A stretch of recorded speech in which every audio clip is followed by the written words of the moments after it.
Essex, of course, batting first, a disadvantage in the sense that you'd always want to be chasing in this sort of situation, but they're going to have to try and make do with what they can here and get a decent score on the board. So Surrey are going to get us underway, having won the toss. They've elected to field, and it's 15 overs aside. 3 overs per bowler, of course. And did I just hear him say 4.3 overs for the first power play? I think it will be. They'll cut that down, yes. So here we go. It's going to be Delporte to get us underway from the Hayes close end. And Cameron Delport, who had a pretty innocuous start to his Essex career on Thursday night, is going to open up. He's left-handed, and Delporte with the right-handed over the wickets to Delport. Here we come, first ball of the evening, up to stumps, he bowls. Oh, that goes past the edge and goes through to the wicket-keeper. Must have moved off the surface. A full stride there from Delport, who takes his guard in his crease, and a moral victory there for the bowler. Ben Folkes taking the ball behind the stumps. Down the list, even of course Sam Curran is still a very young man, but he's got plenty of experience behind him now. Both the Curran brothers playing.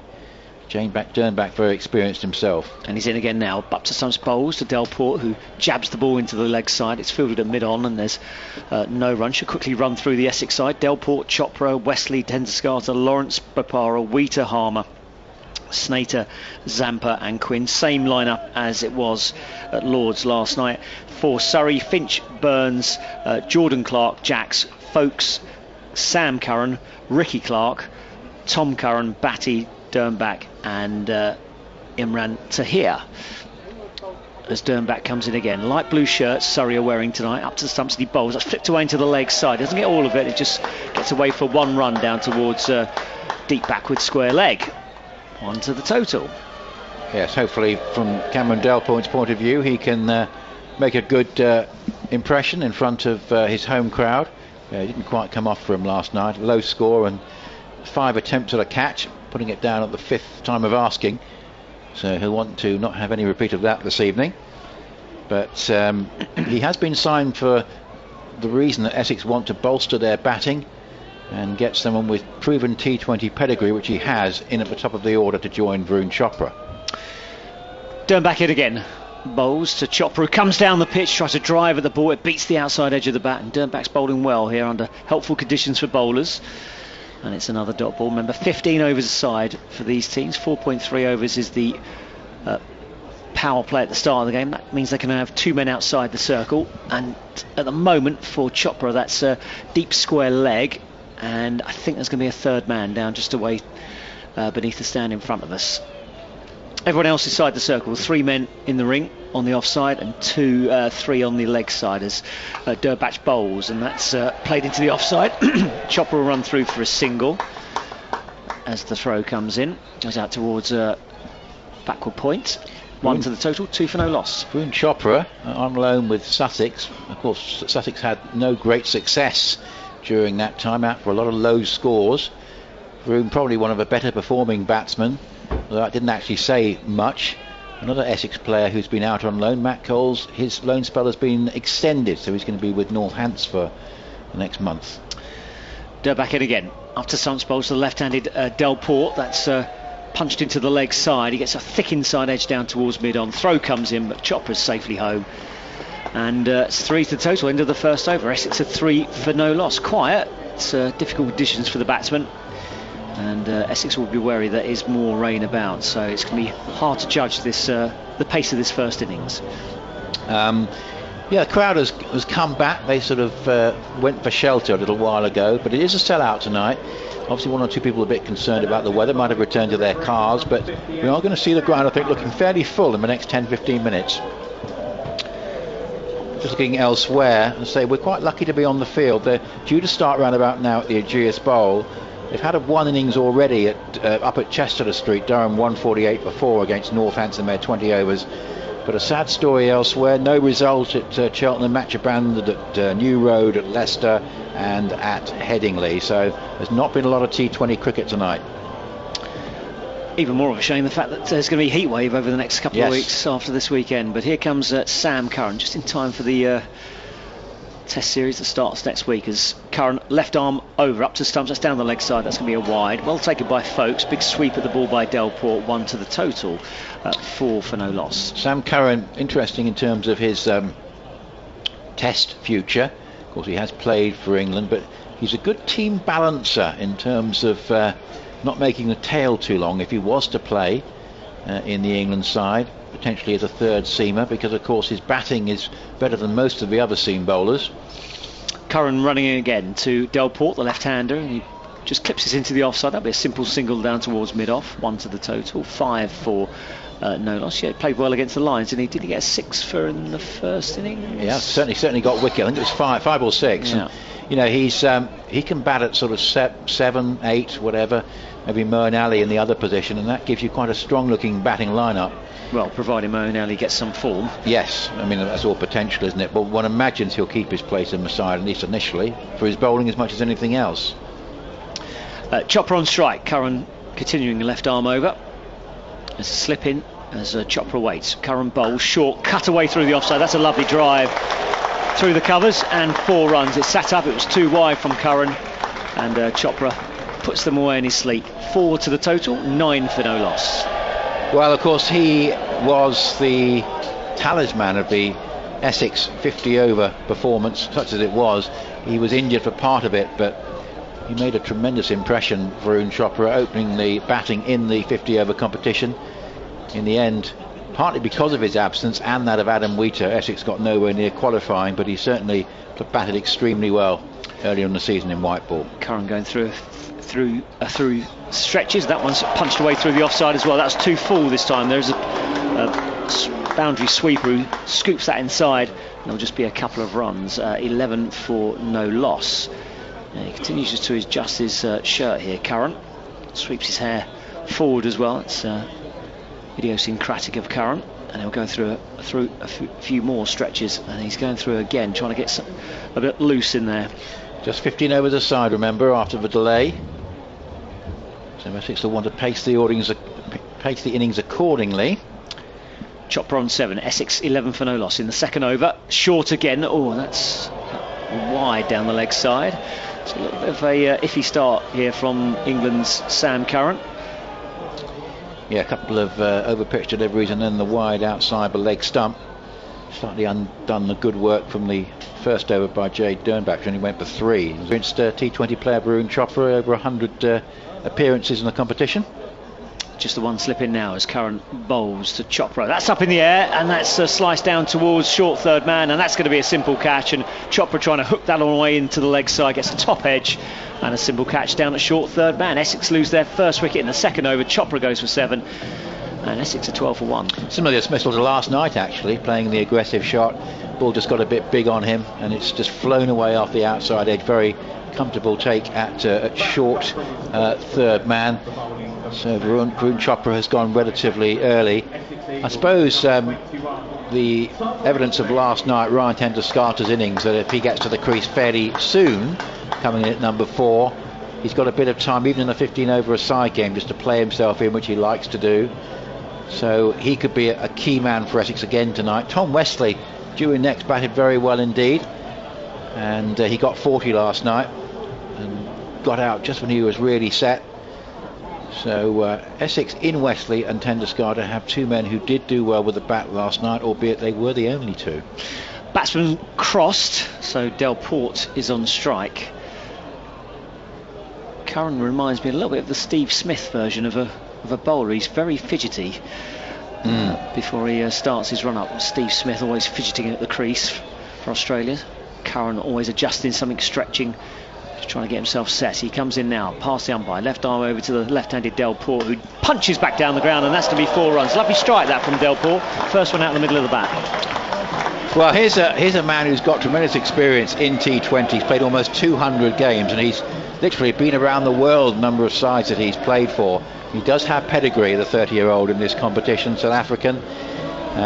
Played for sides like the Dolphins, the Guyana Amazon Warriors, Islamabad United. There's a whole list. Kolkata Knight Riders in the IPL. 16 for 1 as Curran comes in again. That's wide of, is that down the leg side as well? No, that missed, no, offside. missed everything, wasn't it? through past the inside edge of the bat, through to the keeper, end of the over. Essex are 16 for 1 after 2. Big Bash, Sydney Thunder, and the Trinidad and Tobago Red Steel as well. He's also played for Leicestershire, right in the middle of that list of T20 franchise teams. You see Leicestershire. So that's his previous experience in county cricket. And Essex will be hoping for a lot more of that tonight and this season. Dernbach from the Hayes close end, coming down the hill.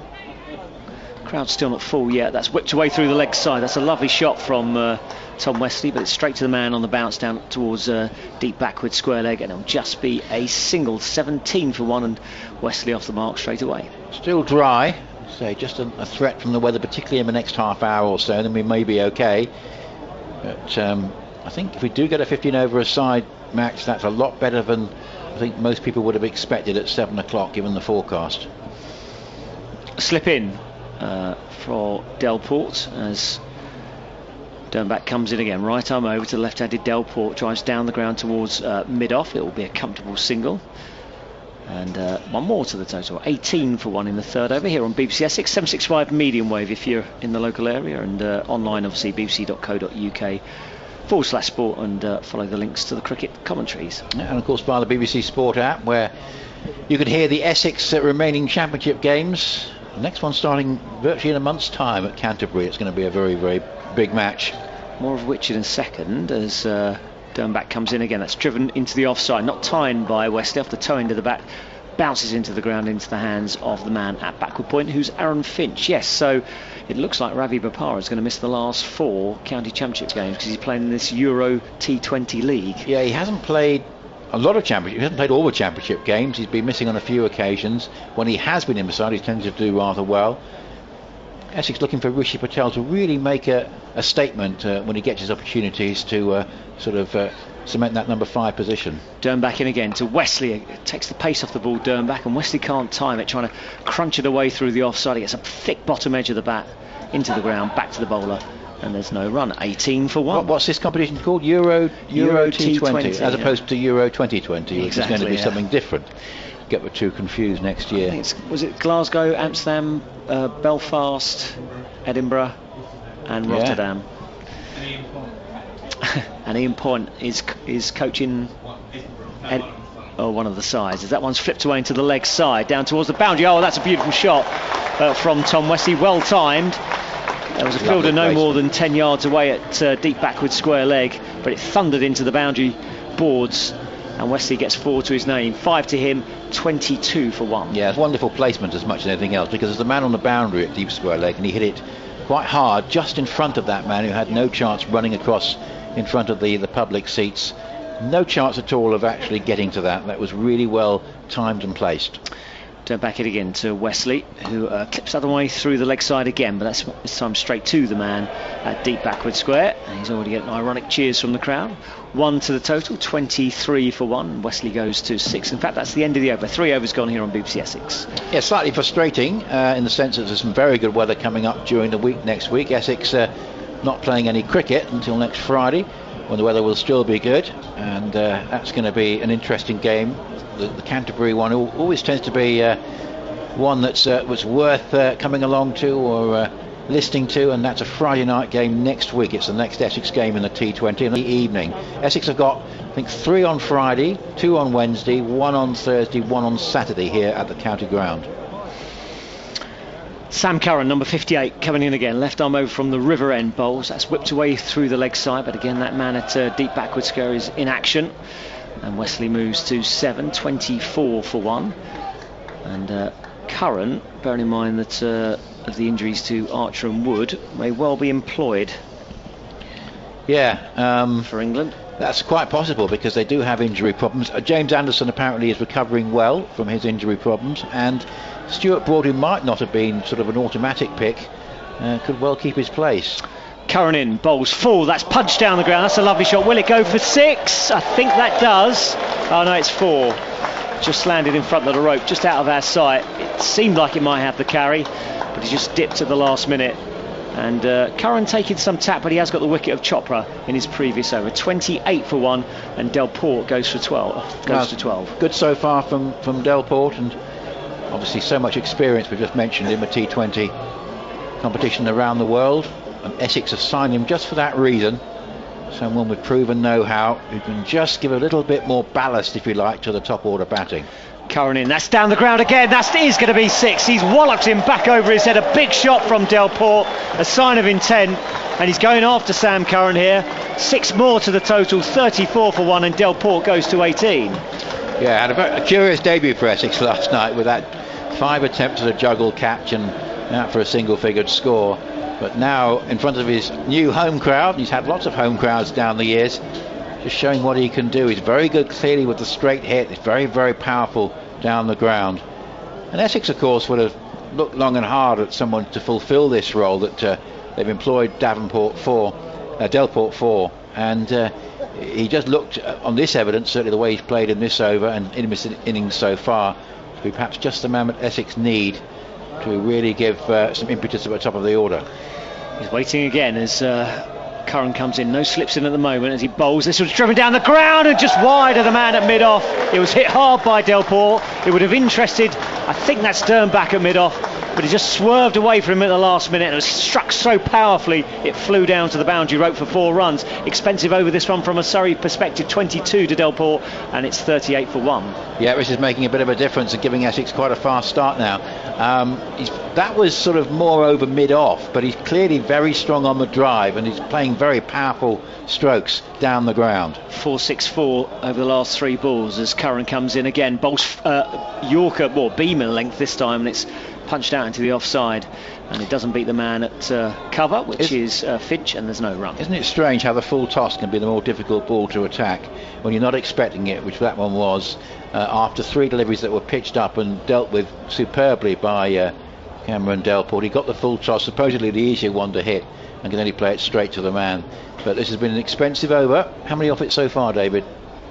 15 off the over so far, and this is the last ball. Curran in, bowls short this time, that's down the leg side, and appeal for a catch behind. The umpire's not interested, all going on. Folks isn't happy, slaps his hands together, but that's the end of the over. Dot ball to finish with, and Essex are 38 for 1 off 4. Well, that's come up, that must have come off the arm, because otherwise that's a wide, and so that presumably not hit the glove, but must have just brushed the arm, because I think that's the indication. I saw Delport just talking to Wesley, and he just actually was just brushing the sleeve of his right arm, and I suspect that's the reason there why that was neither a catch or a wide, because it would have been one of the two otherwise. Imran Tahir just making his way down towards third man.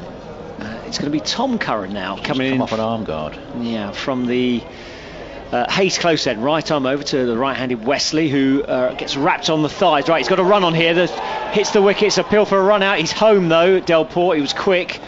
A good bit of football there from Curran. Wesley was sluggish. By the time actually Wesley started running, he was almost nose to nose with Delport, and Delport was comfortably home. 1 to the total, 39 for 1. Yeah, that was quite a close call, but he's made his ground. And could be quite a key man tonight, Cameron Delport, having made this excellent start. Essex will want him to go on. 15 overs only to play with here, and a disadvantage for Essex batting first in a truncated game, particularly if it does rain again and we then resume. So he'll be looking to try and convert this start into something meaningful. Third man comes inside the circle, fine leg goes back, deep backward square leg is still in place. Everyone else inside the circle as Curran bowls to Delport, who crunches that over mid-off. Will it go all the way? No, 1 bounce 4. But Delport on the attack here, he's got his tail up, he goes to 26, and it's 43 for 1 in the 5th. Well, it's quite interesting. We're in the power play still, and so Surrey have 2 options for boundary fielders. They've got deep square leg and third man, which are conventional options, but you would think, on the evidence of what we've seen from Delport, a man back at long on or long off might be a slightly wiser course of action. They have just made a little bit of a change. They've taken the third man into the circle and they posted a deep cover, but that actually isn't where Delport's hitting it. And he's waiting for Curran to come in now. Pumps his arms up to the sun's ball. Short this time, pulled away to the leg side. That's going to be 6. He's got all of that. And he's getting the crowd on their feet. Deep back with square leg. Had absolutely no chance. And it's flown into the corporate area. and 6 more to the total. It's 49 for 1, and this is turning into a decent power play. It has, and there he got a shorter ball, so the first time he's hit one square, and he really got hold of that, and that really carried a fair distance out towards the pavilion. Been a superb cameo this so far from Cameron Delport, and just underlining exactly what Essex saw in him. And after that full start last night, and it's probably the best way of describing it in every sense, it's been a terrific exhibition from him so far. He's got 32 from 15 balls with 2 sixes and 4 fours. That's the end of the power play. So that's the end of the power play. So there must still be 3 balls left in the over. Yes, there are. 1, 4, 6 so far. 11 off the first 3 deliveries. I can feel the rain coming in again. Yeah, not surprisingly, long on is one of the boundary fielders, but mid off in the circle, no long off. And here we go. Delporte waiting for Curran. He's down the pitch again. That's pulled away to the leg side. That's going to be 4 at least. It may even be 6. And it's gone all the way, I think. Just the umpire's just waiting for a signal from someone out towards the boundary. And it's going to be given a 6. Yeah, it was flat. There is a fielder out there, but it was struck so powerfully and flat, he never got a chance to see it. And it's just in front of the boxes away to our right-hand side, to the left of the pavilion. Wow, and this is encouraging the Essex prospects in this year's T20, I have to say. 50 up for Essex. Full toss this time. That one's punched into the air. That's going to be 6 more. Straight into the front of the fans, where they're just in front of the pavilion. And Delporte is kicking off here. 6 more to him. He goes to 44. And Essex are 55 for 1. Correction, sorry, 38 to him, 55 for 1. Well, maybe the Villiers was something rather special last night, and at the moment Delporte is threatening to match that. Correction, sorry, it's 61 for 1. The scoreboard hadn't updated. 3 6s in a row.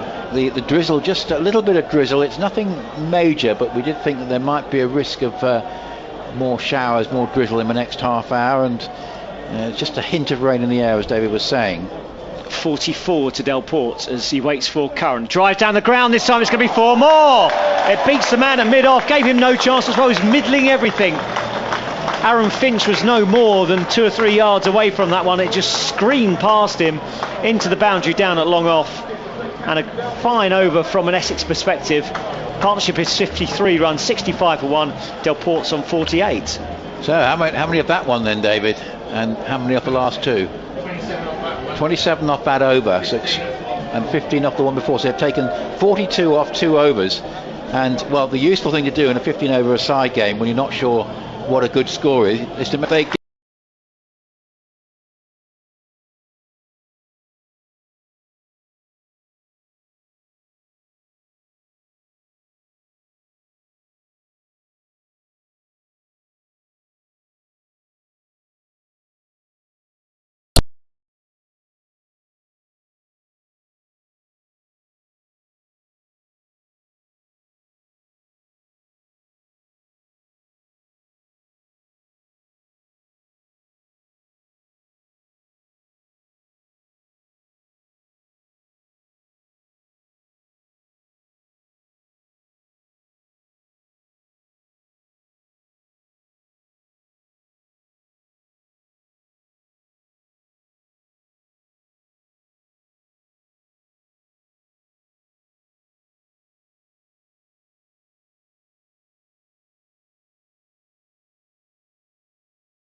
get back for a second run. A good throw out there, just in front of a Tom Pearce stand out of our sight.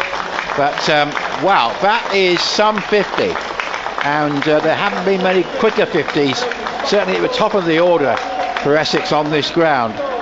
50 coming off 19 deliveries with 4 sixes and 5 fours for the new man playing his first match at the county ground, as Batty goes around the wicket to bowl to him, and he hits that one away along the ground to deep mid-wicket, takes a single, and has a little bit of a chance to have a rest at 51 not out from 20 balls. What an innings, David. It is fantastic striking. We're right in the danger zone as well over long off, which seems to be his favourite hitting area. Yes, we've got a few of the windows closed tonight because of the possibility of rain, so let's hope there's no damage up here. Tom Wesley's on strike at the moment as Batty bowls to him, and he hits it actually right towards us, and it's a beautiful shot from Wesley, but is he going to be caught at long on? It is, and that's a terrific catch, because it looked like he'd gone enough distance on that, had Tom Wesley, but Aaron Finch, one of Australia's heroes in the World Cup campaign, has judged that just out of our sight very well. I thought Wesley had gone enough on that, but Finch was there at long on.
to him, and he gets a delivery which is going to be a wide outside by leg stump. It was a delivery that, if anything, slipped out of the hands of Clark. Really, it was quite a long way wide, and just shows the effect of his hitting down the ground, making the Surrey bowlers lose their line. 82 for 2 in the 7th, a tremendous position for Essex in a 15 over a side game.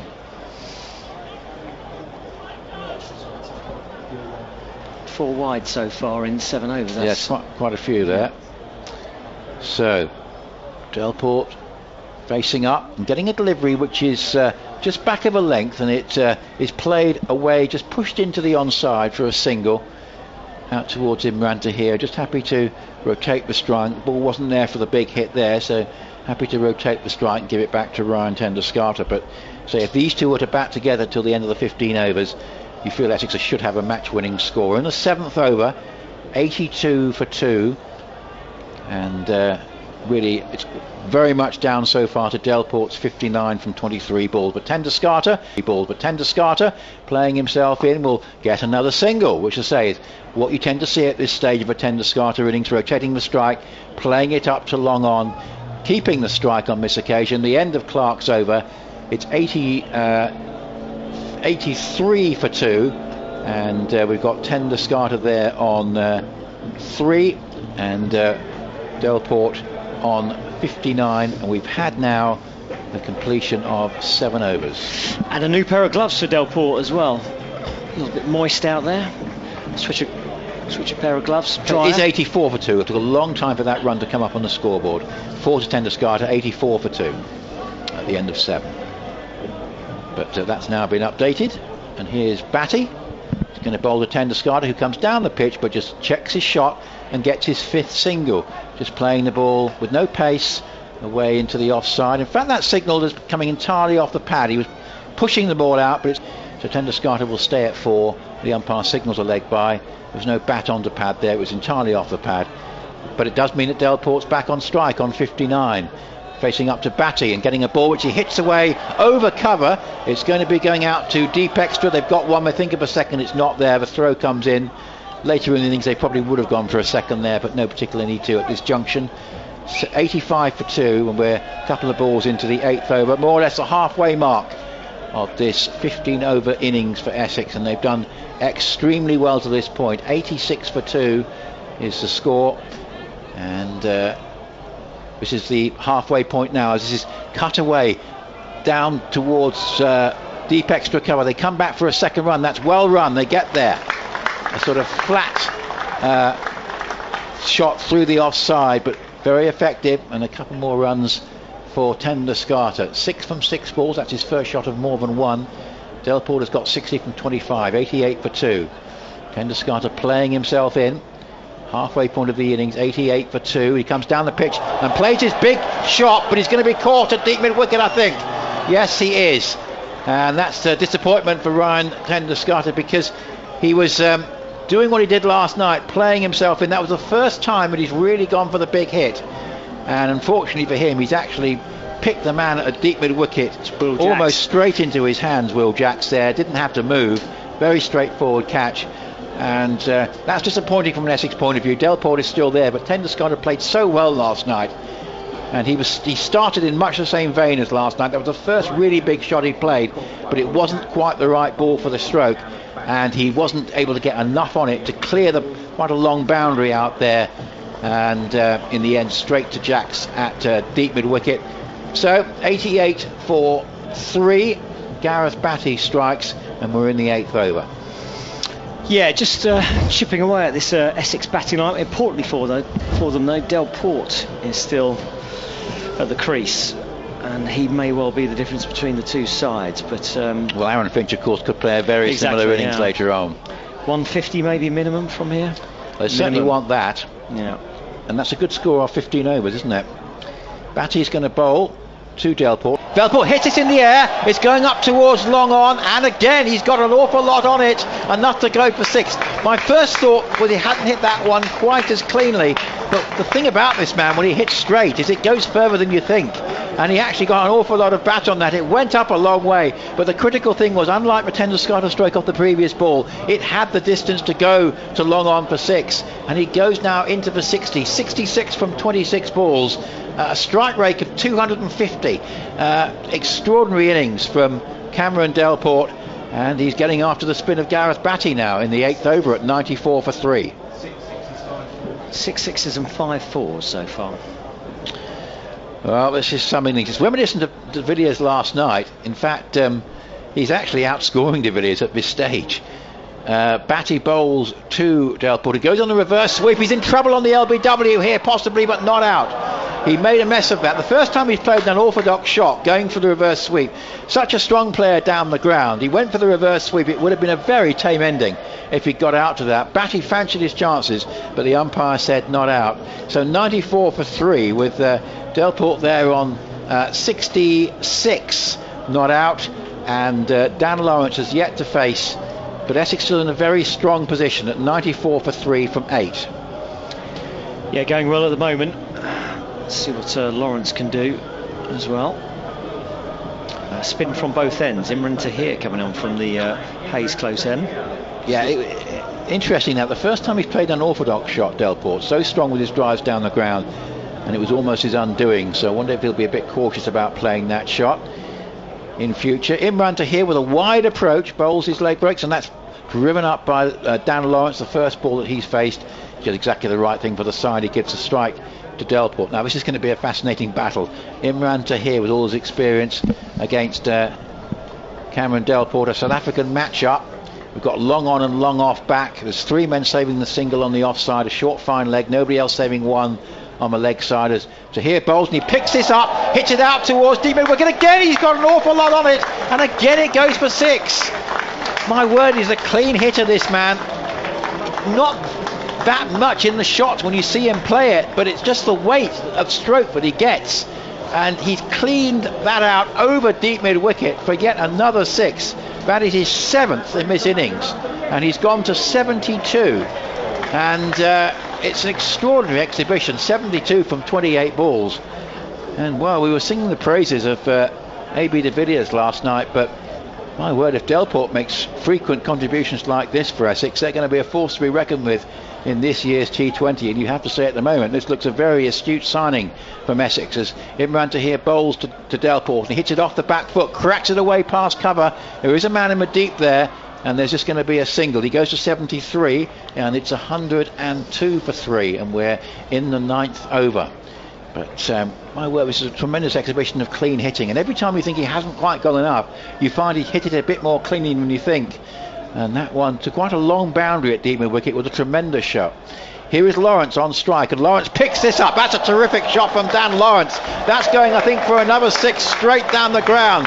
That's as good a hit as any of those that we've seen from Delport, hitting straight through the line, and Imran Tahir making a very expensive start here. And this is a terrific score. You have to say 108 for 3 in the 9th over in a 15 over a side game. And we've got Sweet Caroline that we heard a lot of at Lord's last night, and the Essex fans enjoying themselves. 108 for 3, and Lawrence here drives back to here. Well, he has a bit of a collision with Cameron Delport, but it doesn't come to much. There's no chance for a run, and a rare dot ball in these current proceedings, such as the weight of runs that are being scored. Here is Tahir again, bowls, and that's hit away.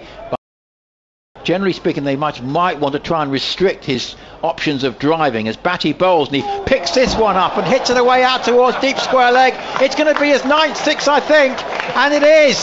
That's a terrific pick-up shot. I think Batty was thinking about a change of length there, but what happened was that Delport spotted it, and he's got onto the back foot, and he's hit it cleanly over deep square leg, and this is quite phenomenal. He's gone to 85 from 31 balls at a strike rate of 274 runs per 100 balls. 85 from 31 balls, and he's got 9 sixes and 5 fours, and it's Graham Napier all over again. 124 for 3 in 10 overs, and 2 sixes coming off the last 2 deliveries of that over. This surely is building into a match-winning score in a 15-over-a-side game. You just feel that it's going to be something that Aaron Finch, if anyone, is going to be able to get this close for Surrey. He's going to have to do something extraordinary. Still got 2 balls left of this over, 2-1-6-6 so far in the 10th over. Batty bowls, and it's a delivery that's a wide outside the off stump. So again, he was just trying to change the direction, get it out of the hitting zone, but he's ended up bowling a wide and just indicating of the sort of pressure that the Surrey bowlers are under.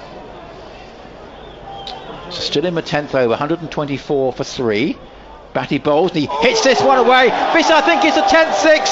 It's going up straight towards long on, and a brilliant pick-up shot, which gives him his 10th 6 in an innings here, which, as I say, is going to be remembered by the Essex supporters for a long time. He's got 91 from 32 balls, that is 10 6s and 5 4s, and again in the familiar area, picking it up and hitting it down the ground. It's a third 6 to come from the over, 2-1-6-6 wide 6 so far in this over, so we've got 22 runs from it so far. Phenomenal stuff from Cameron Delport, 91 from 32 balls. A game that started at 8:15 is 15 overs aside. He's on track for the 3rd fastest 100 in T20 cricket. Here is Batty to bowl to him, and he hits this one, doesn't quite time it for once. It goes out towards deep mid-wicket, and they've got 1, and they'll have to settle for that. So 132 Where's the next guy? 35. for 3. So another incredibly expensive over with 3 6s in it.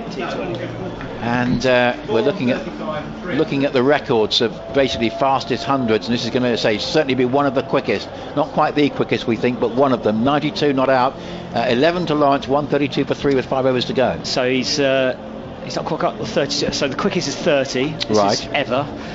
We'll get you who that is in a second. The next quickest is 32. He's on 33 at the moment, and there's 4 on 35. He's got 8 runs to get. Powered away into the leg side. It's going to go straight to the field, as that's his 34th ball. He goes to 93. So well, it reminds me to be one of the fastest. Commentating on the Graham Napier innings, where you had a lot of the same shot. Graham tended to play a lot of them out towards deep mid wicket. This has been different. They've been hit down the ground. I would have thought 8 of the 10 6s have been hit in much the same sort of area, David. Yep. Down the ground. Lawrence on strike, that's wide of off stump, as Imran Tahir bowls from the Hayes close end, another wide, and yeah, it's certainly putting the Surrey bowlers off their stride. 133 for 3, correction, 134 for 3, and make that 138 for 3 as that one's punched straight back over the bowler's head. This is going to be a gargantuan score off 15 overs. It's going to be 200. Yeah, we're in the 11th here on BBC Essex and medium wave 765 and online as well, bbc.co.uk/sport, and follow the cricket commentaries. 50-run partnership has come off of that, just went off the screen. Fastest T20 100, Chris Gale, 30 balls. Reverse sweep coming in again, and he's caught it. He's run away to claim the catch, but it's not given. And Lawrence just stands his ground. Sorry, not too happy there. Ben Folkes thought he had the man, but not to be. Nothing much going Surrey's way at the moment. 138 for 3. Lawrence on 15. So this next delivery's pulled away into leg side. That's going to be 6 as well. It's raining 6s here at Chelmsford. That one goes away over the community stand, away to our left-hand side, deep mid-wicket. And Lawrence goes to 21, and they're taking apart the Surrey bowling at the moment. That's 144 for 3, and Aaron Finch's eyes are bulging here. Well, it's an extraordinary exhibition. We've got 12 runs off this over so far. After sort of relatively quiet, just initial couple of overs, wasn't it? And then suddenly Delport started to find his range, and there's been no looking back, and Dan Lawrence started to play very well as well. So you do wonder, from Surrey's point of view, how they can keep this within bounds in a 15 over a side game. 144 for 3 in the 11th over. Well, if only they'd done this last night. Yeah, well, of course Delport didn't make many last night. Tahir in bowls. Oh, that one's punched down the ground as well. Another 6. This is such an exhibition of clean hitting, straight back over the bowler's head, and Dan Lawrence is getting on the act here. He goes to 27, and the score is 150 for 3.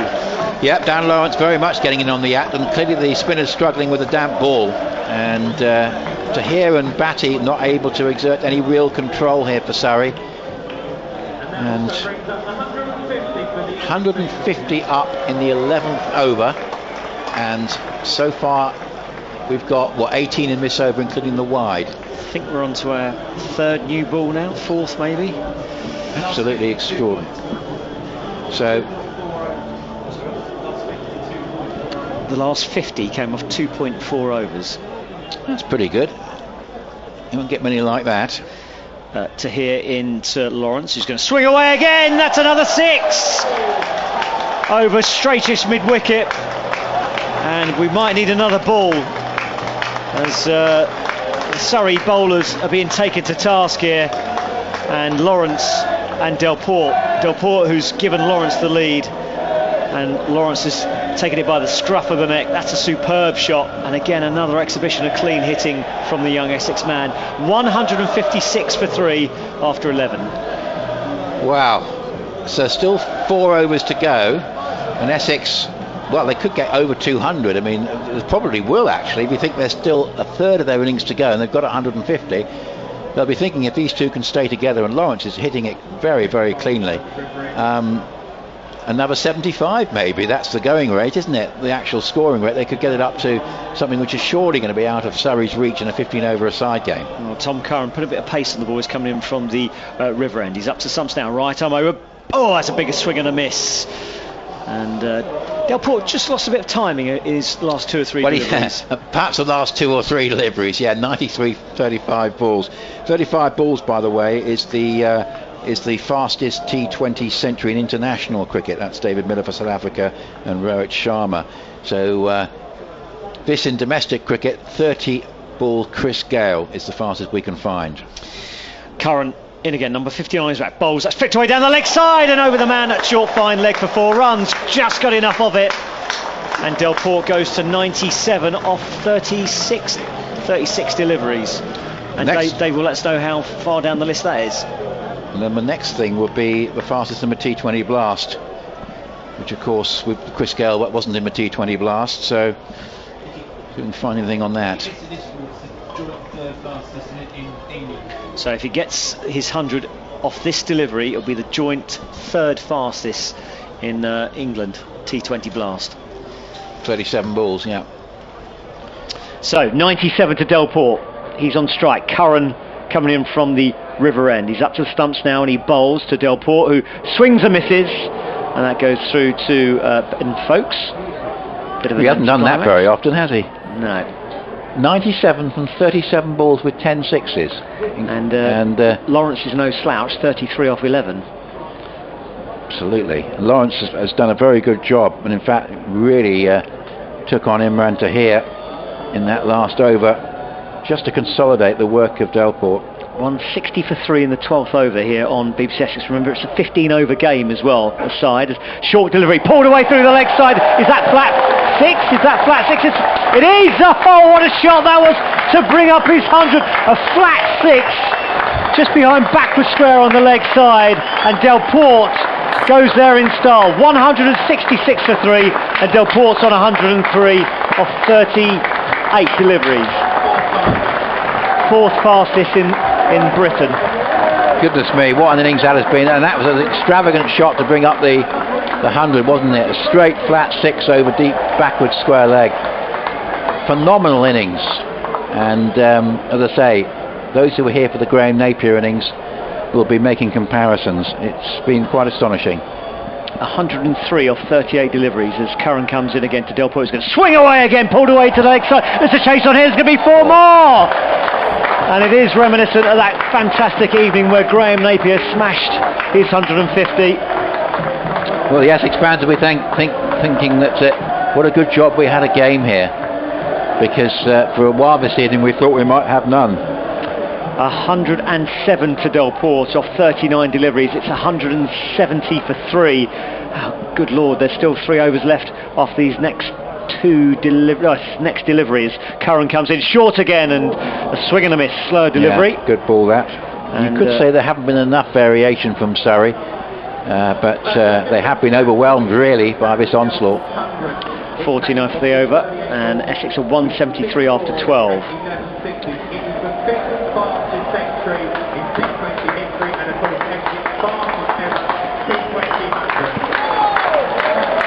Is he saying it's Essex's fastest ever T20 100? Yeah. I think it might be quicker than Graham Napier, yeah. Yeah, great. As far as I remember, Graham Napier accelerated towards the end, didn't he? Yeah. Wow.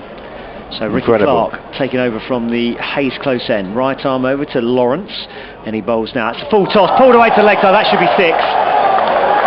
That should be 6. Back with a square on the leg side, and it's also going to be a no ball. So expensive delivery this. 8 off that one delivery. 178 for 3. Looks like another expensive over coming, doesn't it? 8 off none. It won't be a free hit because it's over hip height. Oh no, it's a free hit. There's going to be a Can't free get a hit worse as well. start than that to an over, a no ball that's been hit for 6. Dan Lawrence, we have to say, he's the undercard if you like, but this has been a tremendous innings from him. 39 off 12 so far for Dan Lawrence. Ricky Clark served up a no ball 8 and a free hit as well, so he's got license to swing here. Lawrence. Clark coming in, bowls. Lawrence comes down the ground, punches away through the offside. It should just be 2, I think. Lawrence will trot through for a second, comes off the toe end of the bat as Long off runs round, and 2 more to the total. 180 for 3. Jeez. Right. Where does this end from an Essex? Can they maybe from a Surrey perspective, when they're probably relieved it's only 15 overs, but the damage, I mean, this is it might be beyond Aaron Finch. Aaron Finch is clearly going to be a big wicket right at the start. If Essex can take it, you'll feel that even with a strongish looking batting lineup, it's going to be desperately difficult for Surrey to get these runs. Here comes Ricky Clark down the pitch, and that's punched away up in the air. Now, has he got the legs? No, it hasn't. Long on's coming in. He's got a difficult catch, and he's dropped it.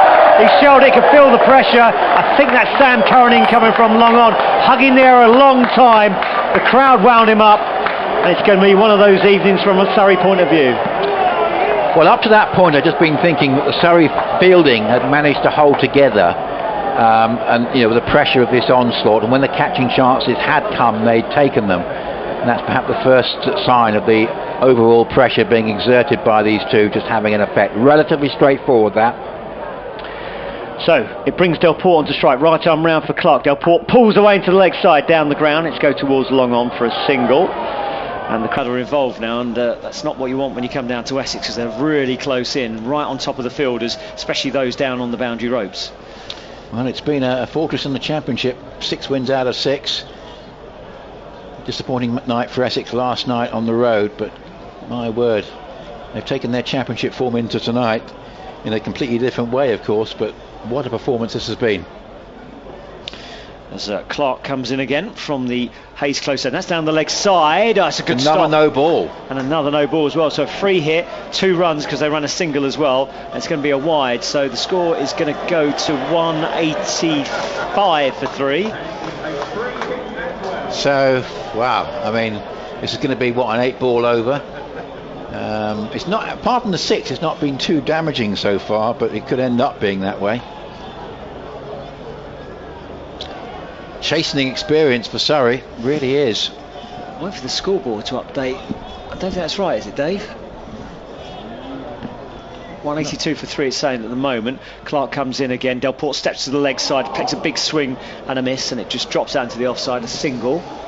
I'm sure it was quite a clear a call of no ball there of the previous delivery, but at the moment the scoreboard is not updating at all. He definitely held his hand out for a no ball, didn't he? Yeah, in fact it's just not updating at all at the moment, the scoreboard, so maybe a little bit of a fault there. I think it's 186. We reckon it's 186, so because it's now starting to update. It's got the 2 no balls and it's got the single, so it has updated. It just went to sleep for a moment, so it confirms that we did get a no ball. So the second one in the over, then the single. 186 for 3. 186 for 3 in the 13th as Clark comes in, bowls to Lawrence, who crashes that one away over deep mid wicket. 4-6. He's plundering runs here. He's got 49 off 16.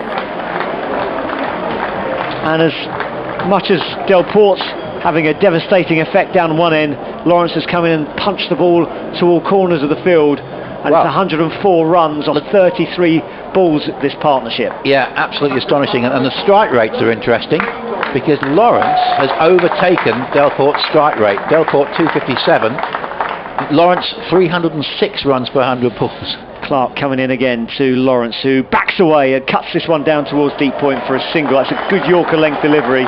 Just forced the batsman to think differently about the shot he's going to play. And that's 50 up for Dan Lawrence.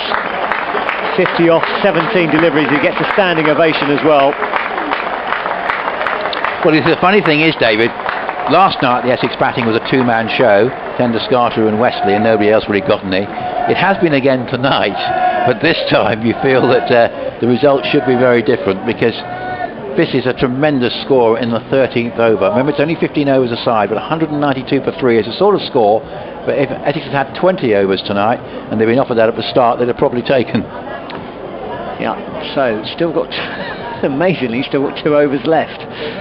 I wonder if Surrey might be under time pressure because of the fact they've all these wides and no balls. Curran in, bowls, full. Oh, that's a decent block hole delivery. They get through for a single. Lawrence just gets the bat down in time, squeezes past the leg stump, and he'll get a single to the total. He goes to 51, and the scoreboards are struggling to keep up. Yeah, maybe, yes, they've sort of gone on meltdown. I think that should be 194 for 3. Yes, I think it's just gone slightly slow, but some not very good bowling figures. It will read out in full during the break, but. Yeah, Essex just want to just keep the momentum up, see if they can get to around about 225, 230. It's still entirely possible. Delporte on strike as Tom Curran comes in from the Hayes close end. Up to stumps now, right arm over, bowled, pulled away to the leg side. That's going to be 6 more. That was flat, that was hit hard, and Delporte goes to 114, and Essex bring up their 200, I think that should be. Well, that's his 12-6. So, 200 up off 13.2 overs. Absolutely remarkable exhibition. Pull drive that. Brilliantly hit. Well, the bowling's not been great, as Nick was saying. They haven't mixed it up enough, the Surrey bowlers, but the batting has been of the top order. Did you say it was 14 sixes? I think it's 12. 12 sixes. 18 altogether. As Curran comes in, and he just gets the bat down on that ball. It's a good Yorker length again, and a good response from Tom Curran. I think Graham Napier's still got the record in the T20, 16 sixes in the 152 not out from 58 balls, and leading the way is Chris Gale, 18 sixes and 146 not out. That's the most sixes in a T20 innings. And Graham Napier, the top 2 in fact are Chris Gale, and it's Graham Napier with the leading one in the T20. Curran in again, bowls. That one's pulled in the air. That's going to go for 6, is it? Has it got the legs? There's a fielder underneath it. It has. Again, I didn't think he hit that, but it had the carry. Another 6. He goes to 13 sixes, and the score goes to 206 for 3. So is Graham Napier's T20 record going to be threatened? Because Graham with those 16 sixes, that's the most we can see in any T20 match. Essex against Sussex, 24th of June 2008, and he's closing in on it now. He's got 13. 120 off 45. Can he get Napier's record as well? Curran in again. Delporte swings away. That should be a no ball. I think that's over hit high. He's waiting for the signal. It's gone down towards long on, and I think it's going to be a no ball as well. And a free hit coming up. Well, it's just an absolute disaster, this, from Surrey's point of view. It's completely fallen apart. So 3 runs off that delivery, 209 for 3. And Delporte will be on 121. It's a free hit as well. It's a pedigree bowling lineup, but it's just been completely taken to pieces this evening. 14 extras so far as Curran comes in. It's swung away into the leg side. There's a fielder out there. He's not going to get there though. Is it 6 or 4? Waiting for the signal coming up. And it's just 4 runs this time. Waiting for the fielders to call it. But a lovely shot from Lawrence. Expensive delivery, 7 off it. Fielder must have been thinking to himself, well, I might as well just say it's 6 because it's not going to make much difference. No, it actually was close to being a catch. It bounced short of the rope, so it clearly was not far away from being a catch. But I think near things almost Surrey have given up on any prospect of any success here, surely. Extraordinary. Bowles again, punched away into the offside this time. It's cleared the fielder. There's a fielder down in the deep. Oh, it's a tumbling stop. It was swerving all over the place. They'll come back for a second run. He's done well, the fielder there. 215 for 3. Lawrence goes to 57 off 21. And the extraordinary thing, this is happening on a night where the rest of a T20 programme has been decimated by weather, and Chelmsford, as it sometimes does, has just managed to survive a little bit by the skin of its teeth. It was on the eastern flank of this rain belt. It's just managed to survive the worst of it.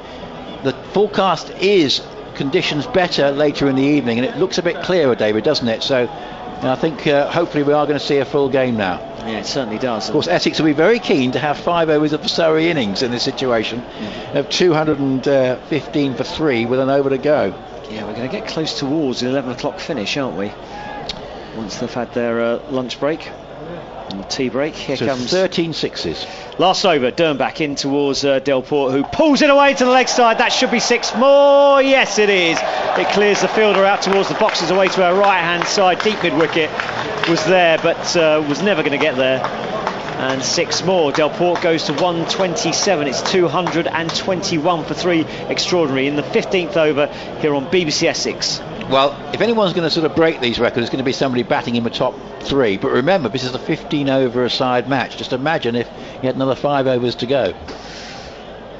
Stunning stuff as Delporte waits again for Dernbach, who comes in and bowls, and this one's pulled into the leg side. It will just be a single this time. Oh, no, can come back for a second run. It's good running from Lawrence. Throw goes towards the wicket-keeper's end, but Delporte's back. He goes to 129, and it's 223 for 3.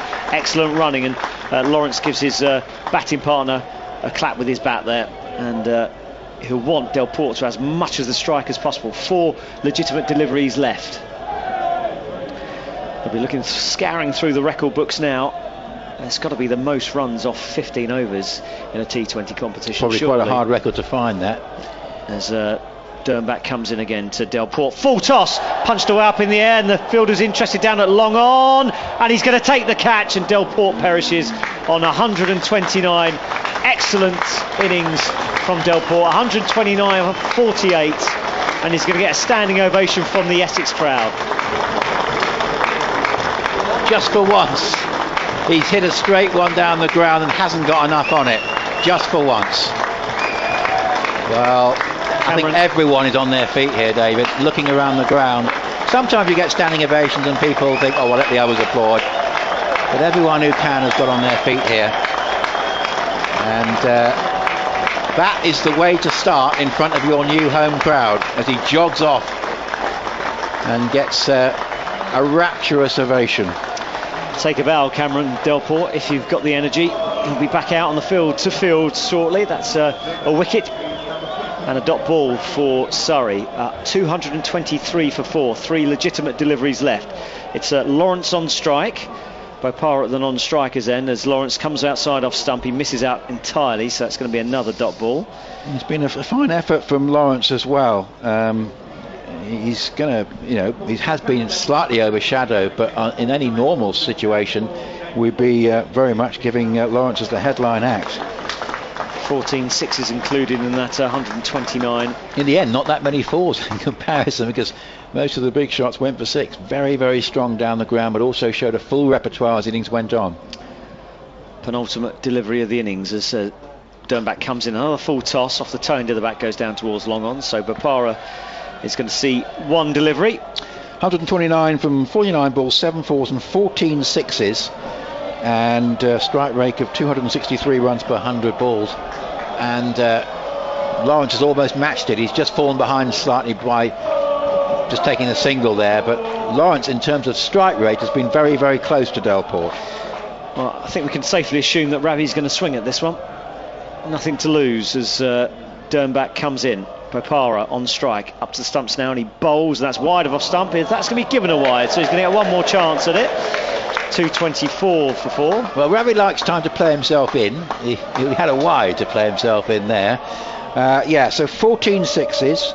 Graham Napier has the most with 16.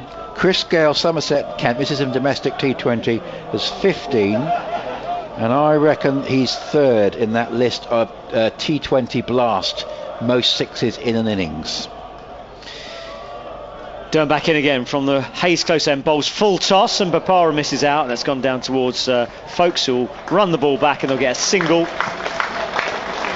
A bye finishes the innings, so Essex finished on 225 for 4, but the standout innings, Cameron Delport 129. And it's funny, we mentioned, I think it was 150 after 10 overs, wasn't it, David? And we said, but if they could just do the same again, going at 75 runs per 5 overs, they could get to the sort of total that they've managed. 226 for 4 surely is a winning score in a 15 over a side game in the 2:30 start.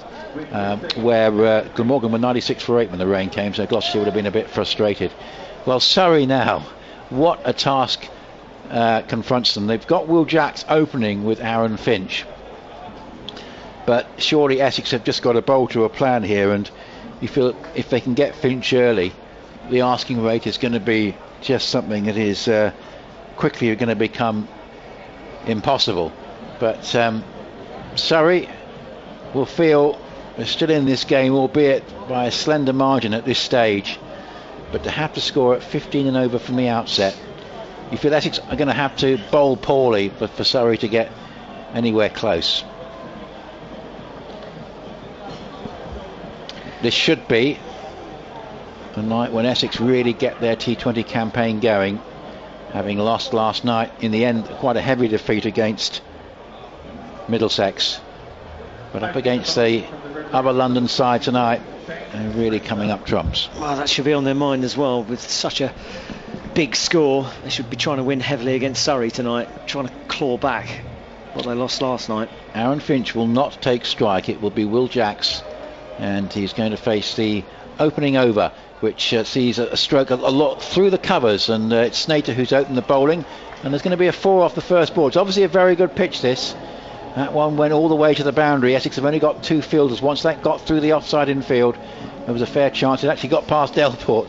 He didn't have a chance of cutting it off, and the sweeper away to our left couldn't do so either. So at the moment, Surrey are up with the rate, 4 from the first delivery. Well, it's going to be a very good pitch if you pitch short and wide outside the off stump. Wasn't a great start on this occasion from Snater, who comes up to the wicket and bowls, and that's lofted away down the ground. He hasn't quite got everything on that as Jacks, but it's still going to go for 4. Not as clean a hit as the one that we saw earlier on from Delport and Lawrence, but still, if you can get 8 from the first 2 deliveries, it's pretty much what you would like to see. Well, they've got to go, haven't they? Otherwise that run rate just starts to climb and climb. Yeah, they've really got to look to try and get 15 from every over. That's really what Surrey need to do, I guess. Can't really just sit there and tap the ball around. Interestingly, Snater's got a different number on his back tonight. I'm sure he had 29 last night. He's got 22 tonight. But other than that, he'll be looking to drag this first over back after 8 have gone from the first 2 deliveries. Now, a change in the field. The sweeper, who was Varun Chopra, has come out into the circle, and mid-on has gone back to long on. So Jacks at 8 from 2 balls, faces Snater, and he lost this one away, out towards deep mid-wicket. It's going to be clear of the fielder who's running around. It's going to be at least 4, and indeed it is. He got quite a long way underneath that, did Jacks, but got enough on it.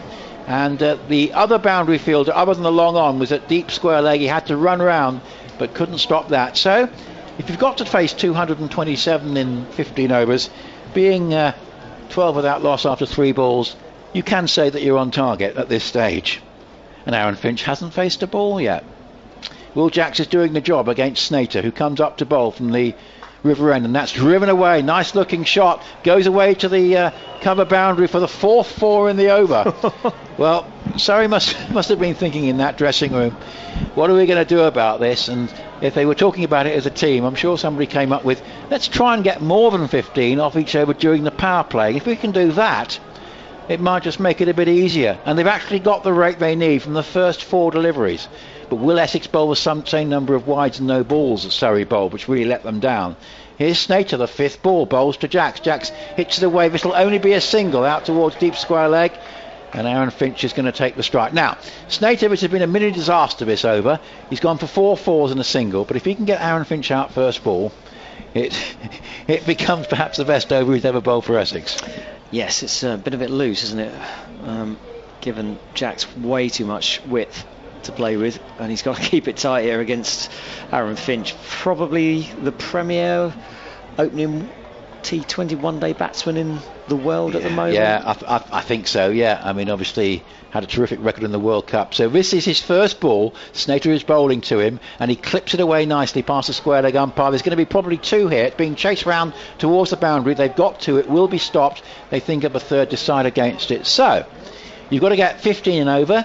You get 19 off the first over, and I think Surrey here have got to be looking for 75 from the first 4 overs. If they can get something like that, that's going to be putting them on course for this sort of huge score. But it's an enormous ask, because they've got to keep going at this sort of rate, and it's really who among the Essex bowlers can just bowl an over that goes for 4 or 5, and if 2 bowlers can do that in a row, then suddenly it's going to be a mountain for Surrey. 17 from 5 balls for Jacks, 2 for Finch, 19 for no wicket. Yeah, I tell you, it'd be interesting to see what happens when Harmer brings himself on, because he got some tap. He might not want to. Well, I was going to say he got some tap last night, didn't he? And the batsmen are going to come after him. I think he will. He'll take the mantle as the captain, of course. But yeah, no, the initial thought as a bowler is, I'd rather not, on the evidence of this so far. It might get easier later on, mind you, if Surrey do lose a couple of wickets. But, well, 19 for no wicket is above the rate required. Can you believe it? It's going to be Quinn to bowl to Jacks, who hit 4 fours in his first over. And Quinn bowls to Jacks, who hits a very good stroke here for 6 over deep square leg. A lovely pick-up shot. This is clearly a pristine pitch here at Chelmsford. You can rely on the Essex groundsman, who's produced wickets that have suited Essex in the Championship, which obviously haven't been great batting surfaces, but have produced results for Essex. But he's produced a belter of a wicket here, and that was a lovely clean hit of a ball, a length ball, middle and leg, and put away by Jacks over deep backward square for 6. Surrey have got 25 from 7 balls. Game on. It certainly is. What a night. This is quite something. It really is. Saw a couple of remarkable games in 2017. This is quite some night at the moment. Long way to go for Surrey, but this is picked up. It's a clean hit. He's making the most of the power play, and he's got another 6. So Quinn's first 2 balls have gone for 6. Matt Quinn made a very good start last night, actually, with the ball. He's not made a good start tonight. The problem there was in the wrong place.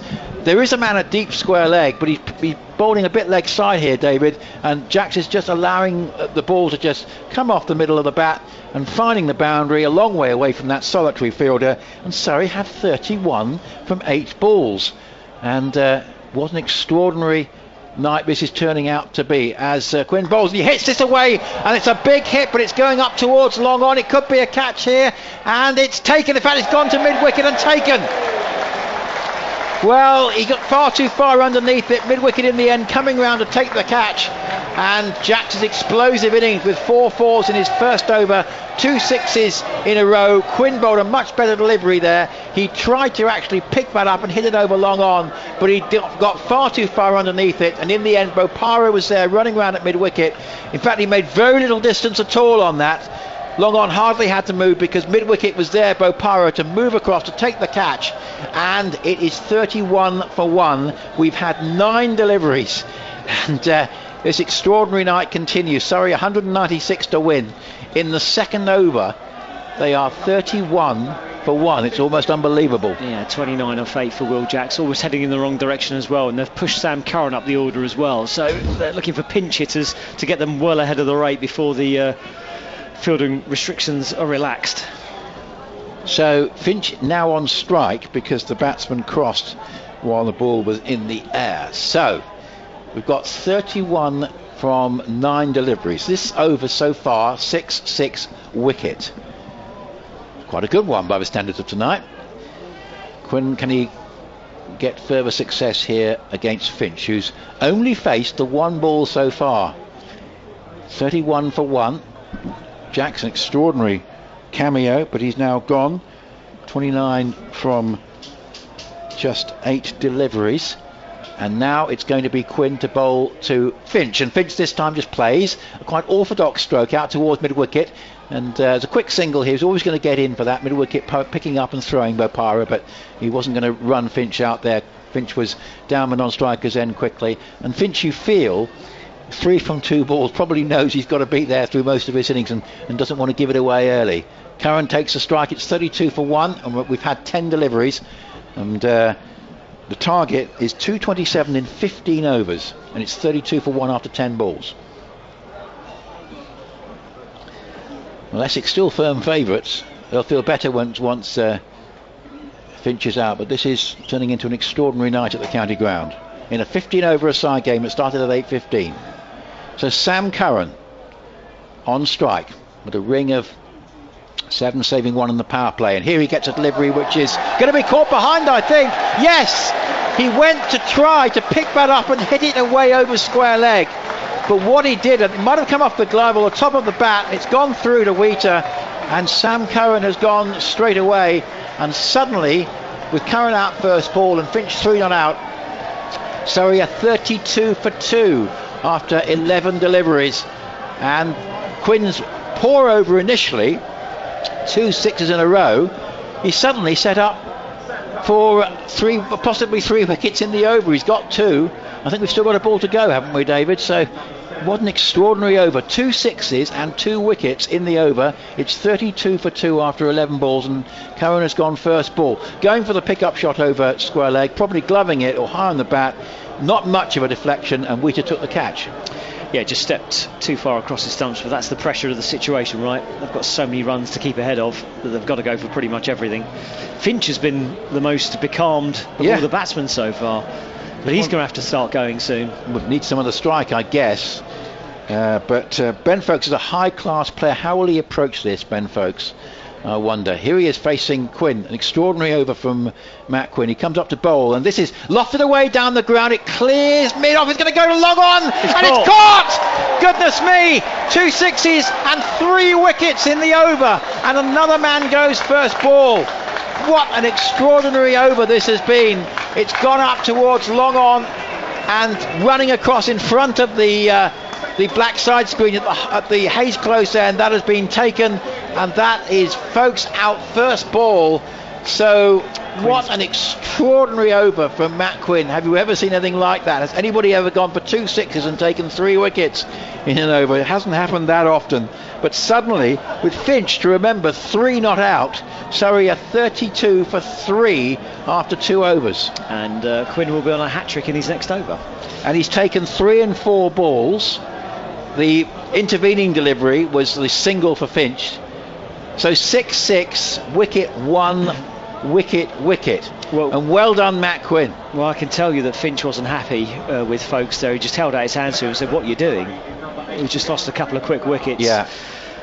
But I wasn't expecting that from Folkes first ball. I thought Folkes would probably look to try and play the anchor role and give the strike to Finch. He just went for the big hit straight away.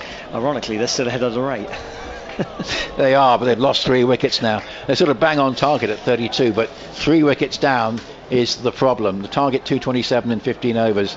But that was a strange shot, I thought, from and it was Tender Scarter right in the distance there at long on, who judged that very well. So what an over. Duckworth Lewis says at the end of this over they need to be on 60. Yeah, because of the 3 wickets. That's the key thing.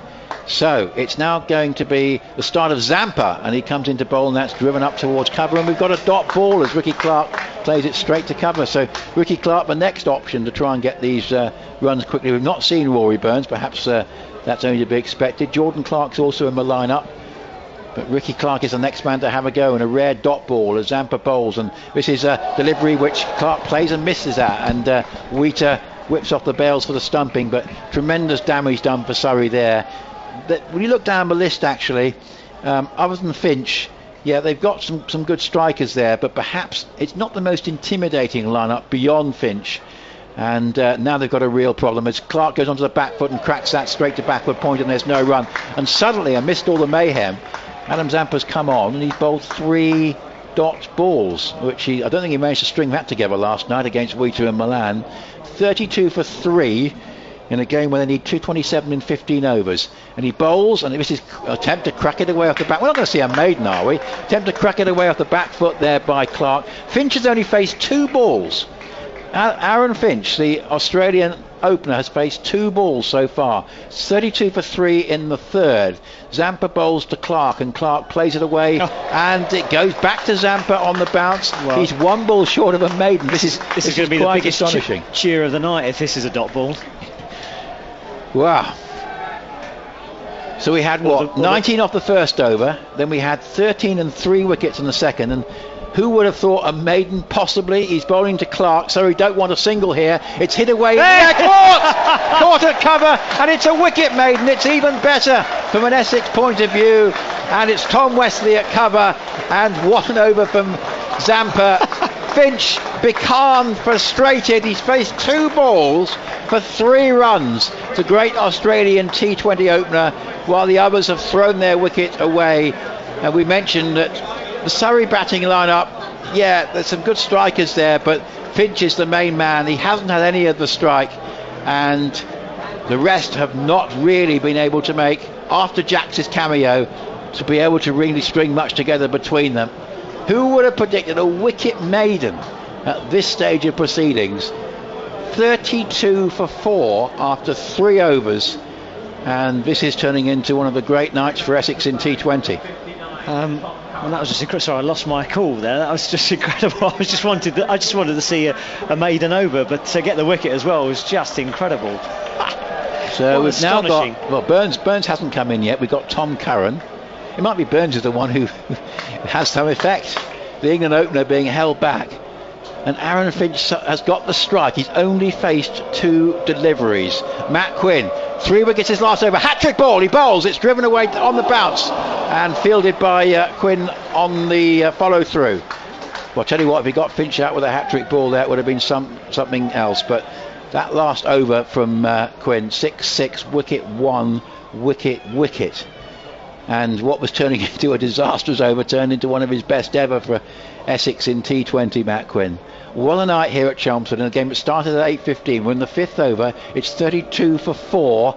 And here he is bowling to Finch. He hits it in the air, but safe. It goes between backward point and third man and down to the boundary for 4. And surely Aaron Finch, well, if he's able to get anywhere close, it's going to be quite astonishing. This game is over as soon as Finch is out, but he is still there. He's only faced 4 balls. He's got 7 not out, but the last obstacle you feel for Essex to overcome in this situation. 36 for 4. We've always had a bit of normal cricket in the last few minutes, and we haven't had much of that tonight. That's astonishing. It has been an amazing night. The required rate at the moment is 16.4 and over. So here's Quinn bowling, and this is clipped away. It goes, oh, brilliant stop at short fine leg. I thought that was going to get past Zampa, but he stopped it and saved a certain 4. The worst thing for Surrey is they've still got to keep going. They've still got to keep going. Curran on strike there, trying to work that away fine for 4. And now, how does the run rate work? If they still, if they get to 15 overs and they're something like 50 for 9 or something like that, that doesn't affect their. Well, it's not going to do much good for their net run rate overall, is it? Net run rate, okay.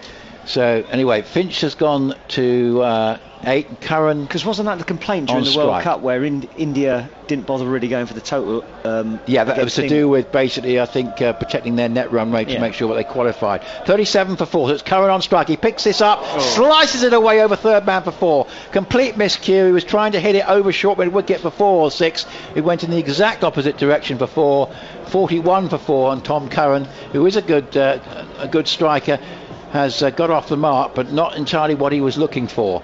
We're still in this power play, and Surrey have got 41 runs, which they'll be relatively happy with, chasing this 227. The problem is they've lost 4 wickets and have not actually gone about the task, Jax excluded, very impressively, and Finch must be frustrated, but Curran here gets a sort of a good bouncer, and we really just saw nothing like that from Surrey in the Essex innings. That was a well executed bouncer. It's perfectly legitimate, and Curran could do nothing with that, so he stays on 4. Jack's made 29 from 8 deliveries, then Curran 0, Folkes 0, Clark a 6-ball duck, which you can't really afford, chasing 227 in 15 overs. It's 41 for 4 in the 4th over, Surrey, on BBC Essex on an extraordinary night at Chelmsford as Quinn bowls, and that's just dug out, and they look for a 6. I'll tell you what, if Finch had been run out there, that would have really put the tin lid on things. But Essex have managed to string together 2 pretty tight overs in the context of what we've seen tonight. A wicket maiden from Zampa, and then that was a good over from Matt Quinn, and Matt Quinn has done really very well indeed. He's got 3 for 22 in 2 overs. On another night you might say, oh, it's a bit expensive, but this is actually a match-winning performance from him in the context of when the side has got to get 227 to win. 41 for 4. We need 186 to win off 66 balls. So it's getting up towards 3 runs a ball, and really once Aaron Finch is out here you feel the game is over. 41 for 4, surely, David? Yeah, you'd suggest so, wouldn't you? Unless there's somebody in that Surrey batting lineup, Lynn Miranda here or Jay Durham actually going to do something. But Adam Zampa, who's yet to concede a run, comes into bowl, and this is clipped away out towards square leg. There's a thought of a run, but it's not there. And Aaron Finch can't add to his 8 not out. And Adam Zampa has bowled, who didn't particularly have a good time last night. Here has bowled 7 deliveries without conceding a run on a night where the going rate has been 10 to 15 and over. 10 and over at the moment for Surrey, 15 and over for Essex. Here's Zampa bowling to Finch, who drives this one away and will get 4. That was actually a full toss. It wasn't a good delivery, and it's gone for 4. But my word, he's got to do an awful lot of that. Aaron Finch clearly was frustrated, particularly with Folkes. Folkes let himself down with his choice of shot of the very first delivery, holding out to Tender Scarter at long on. Really a wicket that Surrey couldn't afford to lose. They needed Folkes to bat with Finch, and Finch has really got to do it on his own now. He's got 12 from 7 balls. It's 45 for 4 in the 5th. The end of the power play coming up, and Finch driving away up towards mid-off, can't get a run. So despite the 4, it's been a very good over this from Zampa. The required rate 17.3 and over, and that's the end of the power play. So Essex now only need 4 men in the circle. The rest can be on the boundary, and that's very useful when a side's got to get almost 3 runs a ball. Simon Harmer, who's had no involvement in this game tonight so far, really must be thinking this captaincy lark is much easier than I thought last night. 45 for 4. He's going to be a much happier man at the moment. Here's Zampa coming into bowl, and misses, just pushed away into the onside, but look for a 2. That shot played with no power, and they get back for the 2nd run comfortably enough. But Finch, well, if we can get Surrey close here, it's going to be a phenomenal effort. He's at the moment playing quite a conventional T20 innings at the start. He's got 14 from 9 balls, starved of a strike, but he's got to do it almost single-handedly with 4 wickets down. 45 for 4 in the 5th. The mountainous target of 227 after a thrilling 100 from Cameron Delport, breaking and threatening to break other records tonight. As this is clubbed away down the ground. It's going over our commentary box for 6. That's a magnificent shot from Aaron Finch. It's in the river, isn't it? That's one of the biggest hits of the night. If we hit that a bit flatter, we'd have had to be diving for cover, but it was a beautiful shot. It was picked up and hit cleanly over long on for 6. That brings up the Surrey 50. There aren't many Surrey fans in tonight, because there wasn't a lot of applause for that, but it was a beautiful clean hit. But there were plenty in the Essex innings, and really the problem for Finch is got to do it on his own here. But that was a lovely clean hit. 53 for 4 in the 5th over. Delport, if you've just joined us, made 129 from 49 balls with 14 sixes and 7 fours. Napier's 16 sixes is the biggest in a T20 match. Chris Gale holds the overall record, and this is Zampa bowling, and that's hit away, nice looking stroke, and it goes past backward point and goes for 4 more. So Zampa not quite able to match the exploits of his first over, the wicket maiden, but well, Finch, can he get Surrey close here? It just seems an impossible task, but if Essex can get him out soon, that's the match gone. But while he's there, it's just still possible. Curran 4, Finch 24 from 11 balls, 57 for 4 after 5. Remember the target 227, and even at this stage, actually, the onslaught has started from Delport. Essex ahead on runs at this stage by 8. Well, one would think that in your next 5 overs, David, the match really should be settled for Essex, but as Finch is still there, and no more than 1 more wicket goes down in the next 5, who knows what might happen. Yeah, Essex got off to a slow start, didn't they, before Delporte started to power them away. It is extraordinary. Last night, as I say, it was a two-man show for Essex, and it was again tonight, but much more effective in that result. If you have just joined us, as well as Delporte, there was a phenomenal 57 from 22 balls from Dan Lawrence. The perfect, well, say it was a supporting role, but only in the sense that Delporte had got 100, because Lawrence matched him in terms of strike rate. So it's going to be Snater from the Hayes close end. It pulled away to leg side. It's going to be caught down a deep backward square leg, and Tom Curran perishes as well. And Aaron Finch is going to be spitting blood at the non-strikers, and he's just watched partners come and go like the days of the week. And that one was straight down the throat of deep backward square leg, and Curran goes for 4. Yeah, Curran's right to sort of throw his head back, because you would have thought there's one fairly sensible option there. That would have been a single with a deep set field, with the power play having ended. You thought that was a reasonable option with Finch at the other end, David, and to get out like that. I mean, Surrey, I think they've just been a little bit literally blasted, to coin the phrase, tonight with what their experience has been in the field, because there have been a couple of batsmen there, folks, and now Tom Curran, who haven't really thought it through sort of calmly and clearly. Well, astonishing stuff. And Aaron Finch has tried to play the cool hand, hasn't he? Just the other end, and he's still going at he's 24 off 11. He doesn't really play. He's played that 1-6 over our heads, but most of his other shots haven't been played in anger, have they? Just been proper cricket strokes. Yet he's going at 218 strike rate. Yet his partners have come in, tried to swing away, and all got themselves out. It's 57 for 5 as Snater comes in again, driven away through the offside, and it's going to be a single down towards deep point. It's not Clark who's this is interesting. I can tell you that. It must be Rory Burns, surely. Yeah, because Clark it's one of those nights for the scoreboard. Ricky Clark, who is on our on all the scoreboards cards that we've got, is shown as being out for naught in 6 balls. Apparently, according to the scoreboard, he's having a second innings. Perhaps he was so upset. It is Jordan Clark, of course. Jordan Clark and not Rory Burns. That's the other Clark. It's just clipped away into the leg side this time by Finch. It should be a couple as the slide comes in, and they get the scoreboard ticking over now. That's the important thing. It's 64-5. But the thought was that Ricky Clark would have been so upset with his naught from 6 balls and the way he got out that he might have wanted to have another go. But no, Jordan Clark, who's in for Scott Borthwick, that's the reason. There's another Clark on the board, and it's not Rory Burns, it's Jordan Clark, who I thought might have come in earlier because of his previous exploits for Lancashire.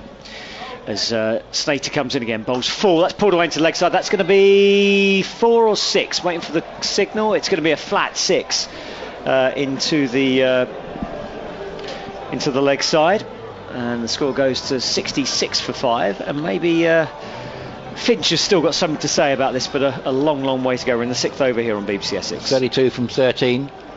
Jordan Clark very much an all-rounder, and I say. You almost perhaps of the 2 Clarks that he might have come in first, but Surrey decided otherwise. Snater coming in down the slope from the Hayes close end, bowls full into the block from Finch, and that's driven down towards long on for a single. 67 for 5. But wow, it's been quite an extraordinary night. And the actual score Surrey have got, when you're going for a target, if they'd lost 2 wickets at this point, you'd be saying that they were fairly decently placed. If you think about 3 chunks of 75 runs, they're not far adrift of that, but they are behind where they need to be now. The asking rate 17.5 and over. It was Ricky Clark who batted previously. It is definitely Jordan Clark at the crease at the moment. 4 men in the ring on the offside, long off, long on, deep mid-wicket, deep backward square and fine leg back as this next delivery is cut away over the top, and that's going to be 6 runs down towards deep third man. Well, you see, this is what I was mentioning about Jordan Clark, because he's got this reputation that he's earned with Lancashire. It's one of the reasons that Surrey were very interested in him. And that was a really effortless shot. It was a cut off the back foot which went miles, and he might be out next ball, but I just got the feeling that he might have been worth a punt slightly higher up the order. Well, Harmer's bringing himself on. In fact, the scores are pretty level. It's just the wickets that are the problem. Essex were 71 for 2. Surrey is 73 for 5 off 6. Remember, BBC Essex 765 medium wave, online as well, bbc.co.uk, and if you download the BBC Sport app, you can keep abreast of us while you're on the move. Next home game here at Chelmsford is on Saturday the 27th at 7 p.m. Yeah, you're doing that one, aren't you? That's Gloucestershire, I think. I think you're doing that one, aren't I think we are, yeah. And Dick's joining us at Canterbury. People will talk, Paul, because I think we've got all the T20s together, certainly all my T20s together anyway. Harmer coming in right arm over down from the river end. This is a big swing, and is that out? This is a good stumping. Finch trying to throw the kitchen sink of that and swing it out of the ground, but he's missed everything, and it's a bit of wicket keeping that one from Wheater, but Finch in his ground. Yeah.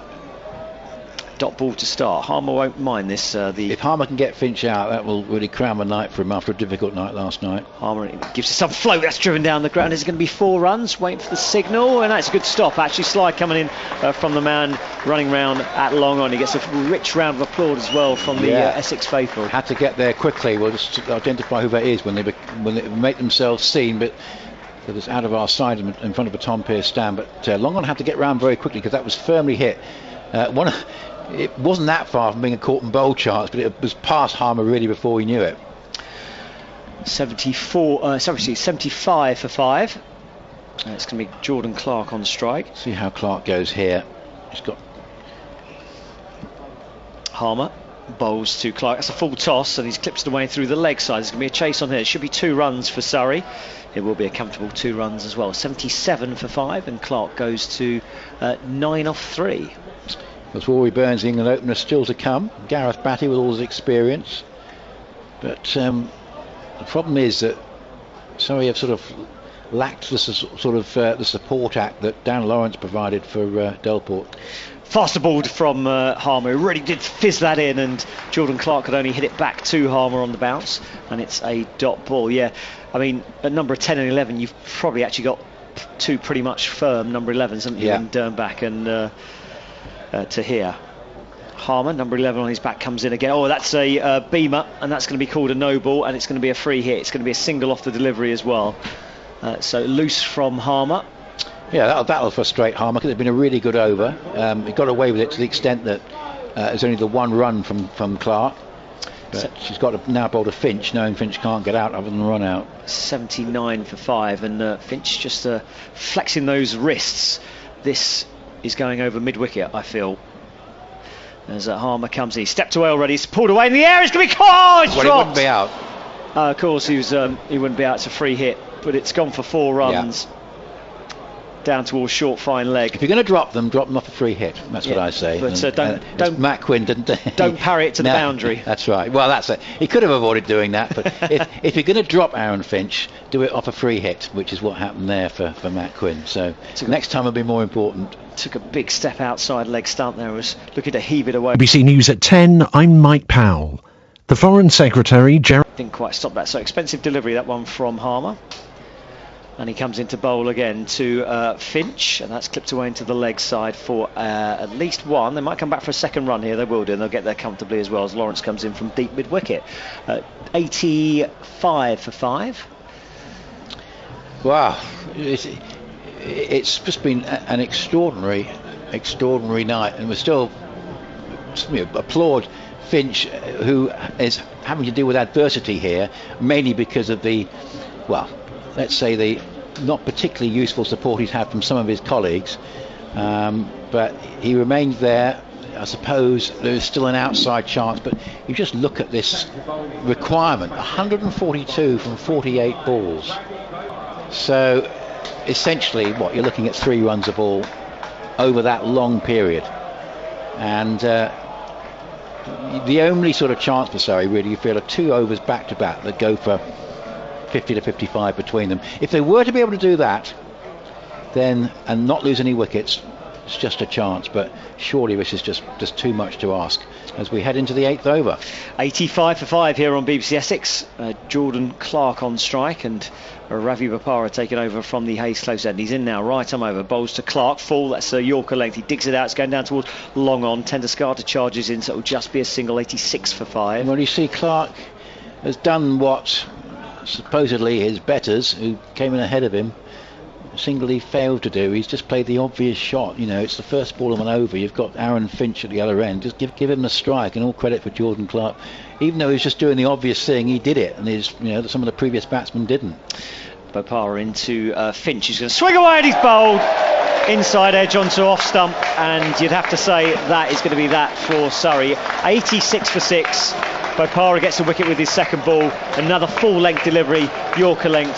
Finch trying to put it over long on, gets a thick inside edge and onto off stump, and Finch loses his wicket for 40. It's a decent 40 as well from Finch. Yeah, just an impossible task for him. And well, Ravi's had a fairly quiet night. What did he do? He came in for about a couple of deliveries, didn't he?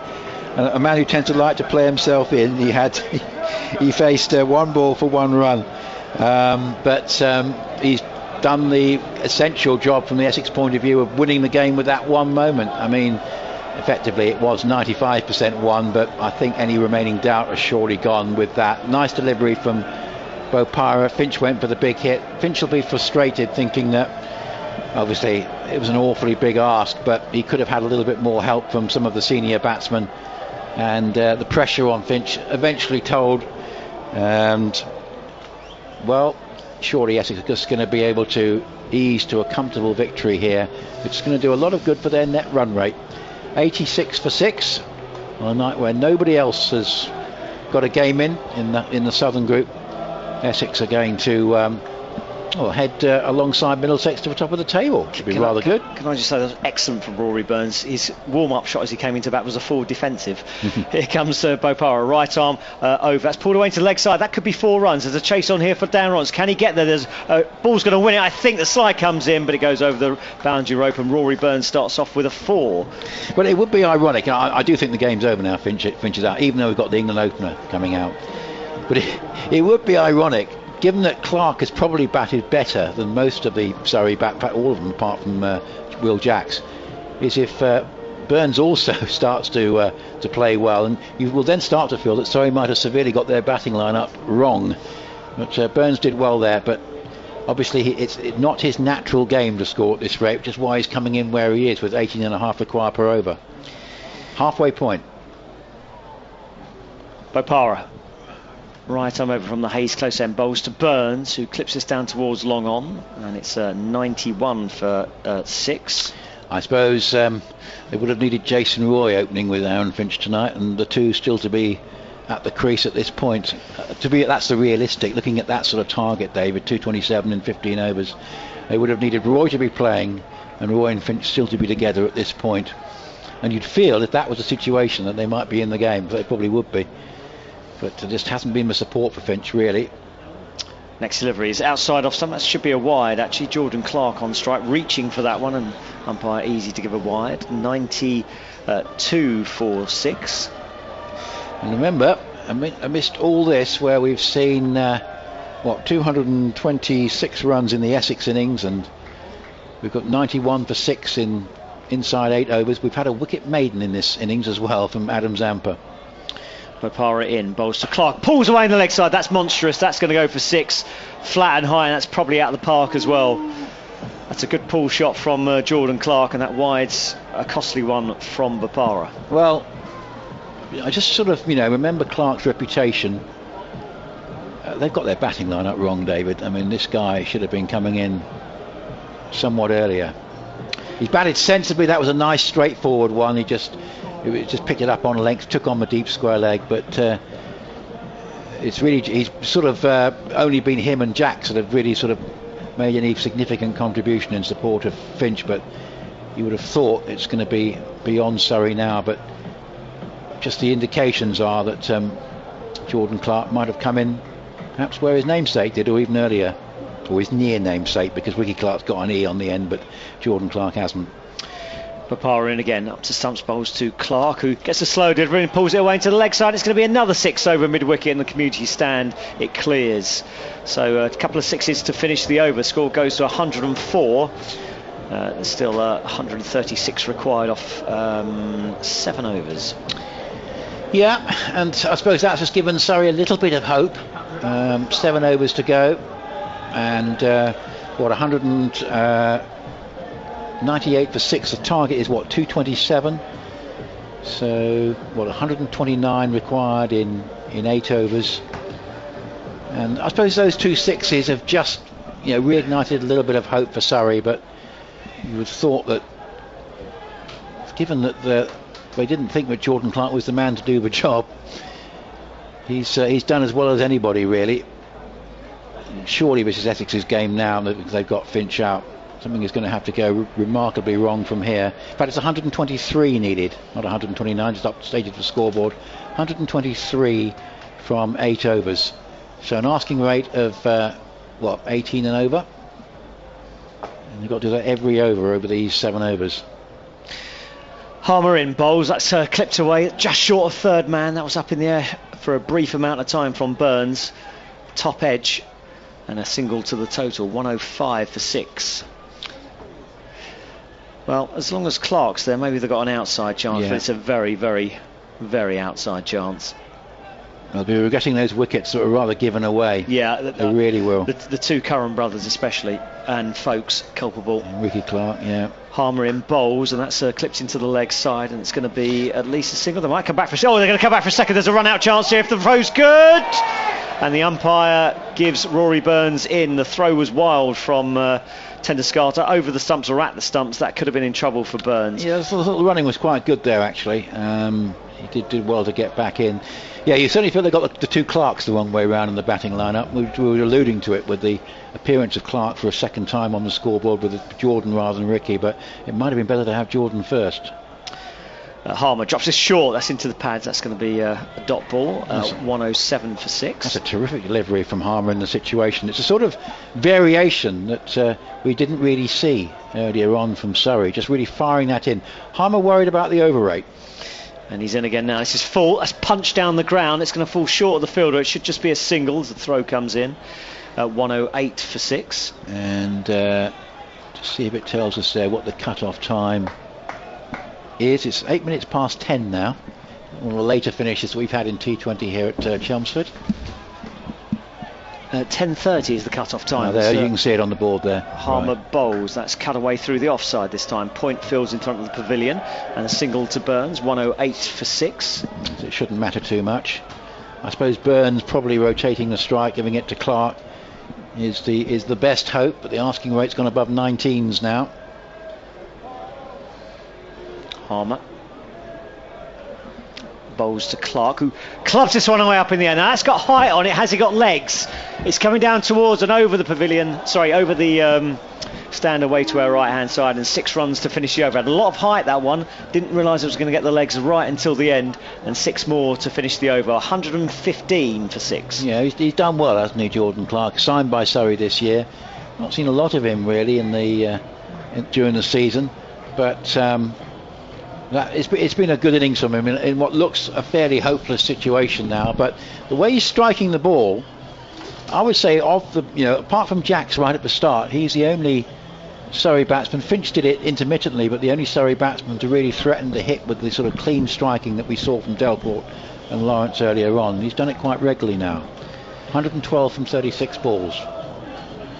It's a big ask, isn't it? Enormous. 19 and over almost. Start of the 9th here on BBC Essex as Bopara in, bowls a slow delivery. That's guided down towards short third man. Just be a single for Burns. He goes to 8 off 4, brings Clark back onto strike. It needs an over that goes for 25. And for that to happen, one of the Essex bowlers is going to have to bowl badly. And Essex have not bowled badly at all tonight. And there's actually some rather decent figures in comparison to their Surrey counterparts. It's going to need a few overs to go for 25, I think. If 2 of them were to go for 25, 27... just makes a difference if they don't lose any wickets. So Bopara ready to come in again. Clark on strike. Dangerous Clark. He's 32 off 12 at the moment as Bopara bowls. That's cut away into the offside down towards point though. It's well struck. Fumbled by the fielder down in front of the pavilion. That's Dan Lawrence, but it keeps it to a single, and it's 117 for 6. Wow. It's not a shabby rate, is it, from Surrey, but they've just lost too many wickets. Did we decide earlier that Delporte's 100 was the 3rd fastest in T20? I think the announcers said it was 5th fastest in the UK. Right. As Bopara's in again, right arm round, reverse sweep from Burns, and that all gets him in a muddle. I think that's going to be buys, leg buys, I think. Just waiting for the signal. No, he's got a little bit of bat on that. Single to Burns. He goes to 9, 118 for 6. In fact, it was the 5th fastest. I'd like to have seen the other 4. Crikey. Papara turns at the top of his mark again. Just trying to get that ball dry, finding it hard to grip. It's moist, the surface. We had quite a lot of rain throughout the day, and just before the start of plays, Papara bowls, cut away into the offside again. Point is in play here as well, as Lawrence gets the throwing off quick as Clark tries to come back for a second run. It's a good bit of fielding, good cricket all round. Another run to the total, 34 for Clark, 119 for 6, and Surrey still require 108 to win. Duckworth-Lewis at the end of this over should be 157. As Papara waits at the top of his mark again. The field to set itself. Papara coming right arm round to the left-handed Burns. In a low crouch, steps across his stance, flips it over the wicket-keeper's head. That should be 4 runs. It's good batting from Burns. Playing the ball delicately, just working the angles, and 4 more to the total, 123 for 6. Yes, the record book should be, well, online, updated by now, so we just see if we can have a little look at that and see what we can find.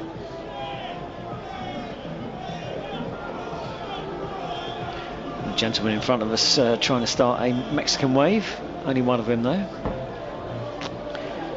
Papara coming in again, right arm round to Burns, who punches down the ground. That's into the leg side, but it's going to find the fielder on the bounce. It's Dan Lawrence doing the fielding. The throw's going to come in. He's got to be quick here, Clark, and he is. Good bit of running between these two. Quick off the mark and quick to come back again, and 2 more to finish the over. Surrey are 125 for 6.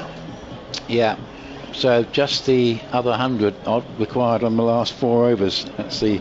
That's the problem. The last 5 overs. That's the snag for them. And yeah, I mean, surely an impossible situation.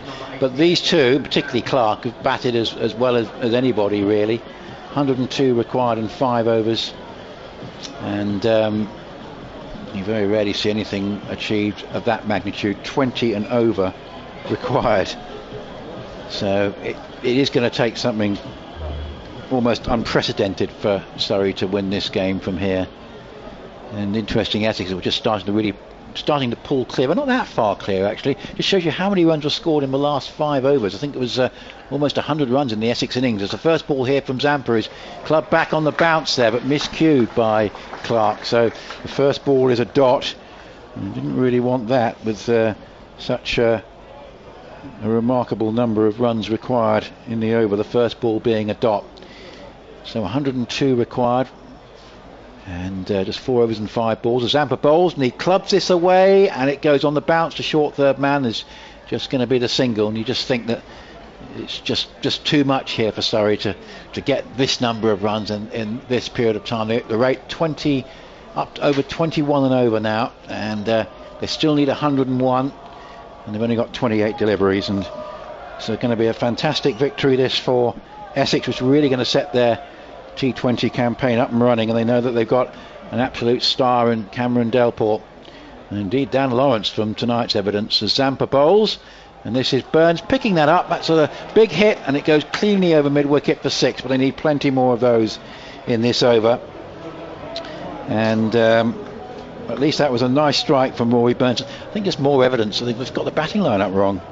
You put your class players, and Burns is one, albeit with this sort of situation you might as well have him higher up the order and have others sort of batting around him. Well, he's shown he can play the shorter form of the game, isn't he? Yeah, certainly. And it's been a good innings from him, and in the, what he's been trying to do. It's been very, very difficult, of course, but he's given it his best shot. 95 from 27 balls, and if they were 20 or 30 runs closer, they might have a chance, but surely they've got no chance at all in this situation, with Essex just needing to hold things together to get a very, very good victory here. 132 for 6. Good little partnership. 21 Burns, 35 Clark. And Zampa bowls, and Burns goes for a big heave over mid-wicket, and it goes straight through to Wheater. And of course it's virtually every delivery that has to sort of sail out of the park or at least go for 4, and that's just a really, really tough ask. And Zampa bowls again, an attempted reverse sweep. It's appeal for LBW. It just flies away into the offside, entirely off the pad. This is turning out to be a very good over from Zampa, just putting the match further and further out of the reach of Surrey. This extraordinary night at Chelmsford, a night that looked like it might be a rain out at one point. As is Zampa bowling again, and this is another very good delivery, which can only just drive firmly back down the pitch there. Clark, well, no criticism of Clark and Burns really, they've got too much to do. That was a fine over from Adam Zampa, just closing out the game just a little bit more. There was the 1-6, but nothing like what Surrey needed. 133 for 6, they need 94 from 24 deliveries with 4 wickets in hand. He does bowl that quicker ball really well, does Zampa, lots of disguise on it. Indeed, and he's had a better night tonight than I think last night. So let's have a look at our leading scorers in terms of T20 hundreds in balls faced. This is just the getting to the 100. Chris Gale leading the way on 30 balls for the Royal Challengers Bangalore, and then the first one we see actually in T20 is Andrew Simons, 34 balls Kent against Middlesex at Maidstone in 2004. As here's Bopara bowling, and Burns plays a good clubbing stroke out towards deep mid wicket and collects a single. Perfectly respectable shot, but in the circumstances not enough for Surrey. 93 required from 23 balls. So we've got Andrew Simons 34 balls Kent against Middlesex, Martin Guptill 35 balls Worcestershire against North Hants, and then we've got Scott Starris 37 balls Sussex against Gloucestershire, Dan Christian 37 Nottinghamshire against North Hants, and then we've got Cameron Delport on 38 Essex Surrey. This is hit away in the air by Clark, possible catching chance at cover. It actually falls just over the fielder's head. Doesn't really matter, I don't think. It was one that was always a very, very difficult chance for cover running back, and in the end he couldn't quite get there. And Clark, who deserves a bit of luck actually, he's played well, will get a couple of runs. It's the 50 partnership up, 134 for 6 now, and a little bit of fortune there for Clark. 136 for 6 with the 2 runs. He goes to 37, and it's now 91 required, and there are 22 deliveries to go. Surely an impossible task. Yeah, so that's the 5th fastest in T20. What's the umpire having a word with Ravi here for? Well, having a discussion. I mean, like a long discussion as well. What's going on? And Clark, is he saying if I take my guard? Yeah, he's taking his guard way outside off stump. Yes, so I think it's. But Bopara's just saying, how wide can I bowl it? Absolutely, 136 for 6. So he bowls, and that's outside the off stump, and is signalled a wide. So Bopara gets his question answered. That was too wide. Say that the batsman there, Clark, was standing well outside off stump, looking for the boundary to the leg side. Bopara, conscious of the fact that time is an issue, the cut off what we reckon is 10:32 now. Quite small print it's on the board there, which you can see, which is great. So we've got a 1, a 2 and a wide. Essex making a few field changes, 137 for 6. So it's 90 still from 22 deliveries, but surely impossible. Clark and Burns have done as well as they possibly could, and here Clark gets an inelegant heave, a desperate shot, plays and misses, and it goes through to Wheater, and it's 90 from 21. He knows better than me, but I'm not entirely sure why he's changed his guard. He was doing so well. He was doing well, but I feel from Surrey's point of view he should have come in higher. In fact, both of these guys probably ought to have done. 137 for 6, and Bopara bowls, and Clark on the bounce sends it back to Bopara. A couple of dot balls back to back, just taking it further and further away from Surrey. It's now 90 from 20, and well, that's 27 runs and over. So we're getting to the point where it becomes mathematically impossible very soon. 137 for 6. As this is all good delivery outside the off stump, but this time not signalled a wide. And Clark tries to play a drive down the ground, but he knows the cause is lost, It has been really for some time. Certainly the moment that Finch got out, we knew it was all over. And to be honest, you could make a case for saying it was all over by the time Essex made that staggering score in 15 overs. As this is a delivery which is a slower ball from Beaupart. It's signalled as 4 because it's gone, I think it's looped over Wheater and gone away for 4. There might have been a bit of bat on that, but it actually was a good over from Beaupart altogether. That doesn't really matter much at all in the final analysis. Clark has gone for 41. I think he did get a bit of bat on that, just over the head of Wheater, but that was a good over from Beaupart. And it's 141 for 4. There are 86 required from 18 deliveries. And Essex are going to be, well, very pleased with their night's work, given that there's nothing else been going on in the T20 Southern Group tonight. They're going to be up at the top with Middlesex, albeit with a defeat and a victory, but they'll be pleased with their night's work tonight. 86 from 18. So Harmer going to bowl to Burns, and Burns comes down the pitch and drives it down the ground out towards long on, and it's gone for 6. It's a good shot from Burns on a night of so many sixes. That one probably the 30th. The lowest. That's a 30th 6. Yeah. That's probably the sort of lowest key one in terms of importance. And I suppose Lawrence and Delport hit all the Essex sixes, didn't they? So they got, what, 20 between them?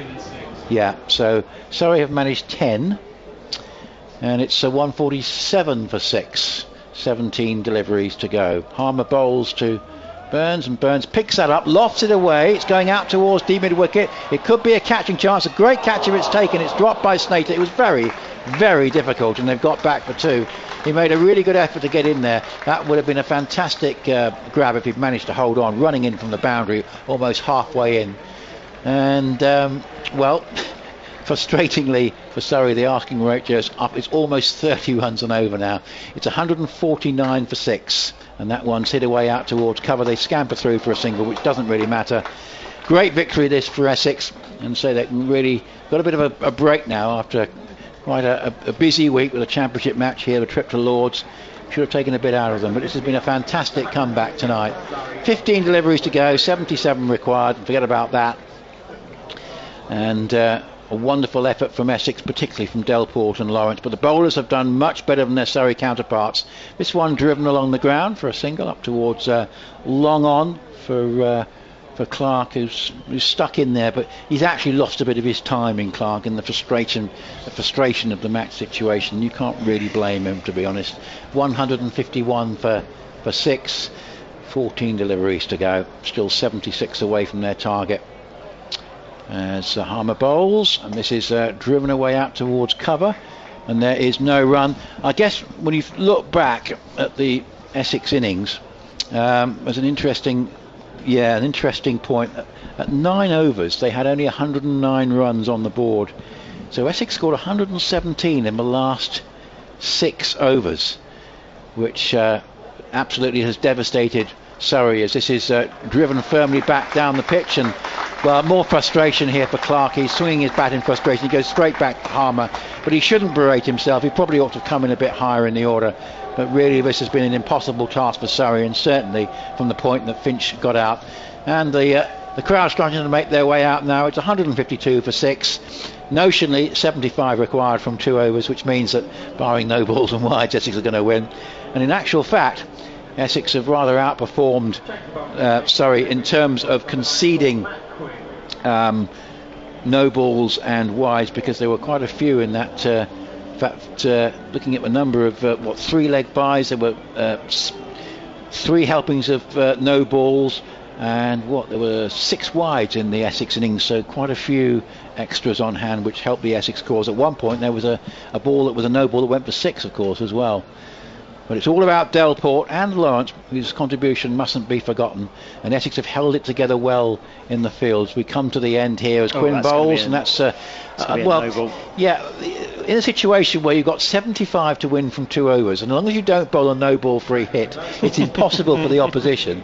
He's technically there, having bowled a no ball, Quinn, given Surrey the most mathematical outside chance, but I don't think he has to worry too much. But I tell you what, if it was 45 from 2 overs, that would have been a mini disaster. As it is, it's 75 from 2 overs, and I don't think there needs to be any cause for concern. 73 still required as Burns drives that one away down the ground for a single up towards long on. That's a really good response as well. Yeah, it was. And he's done well tonight, Quinn, to be honest. I mean, you know, amidst all this mayhem, 3 for 25 in 2 overs and 1 ball, with 3 wickets coming in the space of 4 deliveries. And actually that is really what did for Surrey. He just can't afford to lose 3 wickets and 4 balls.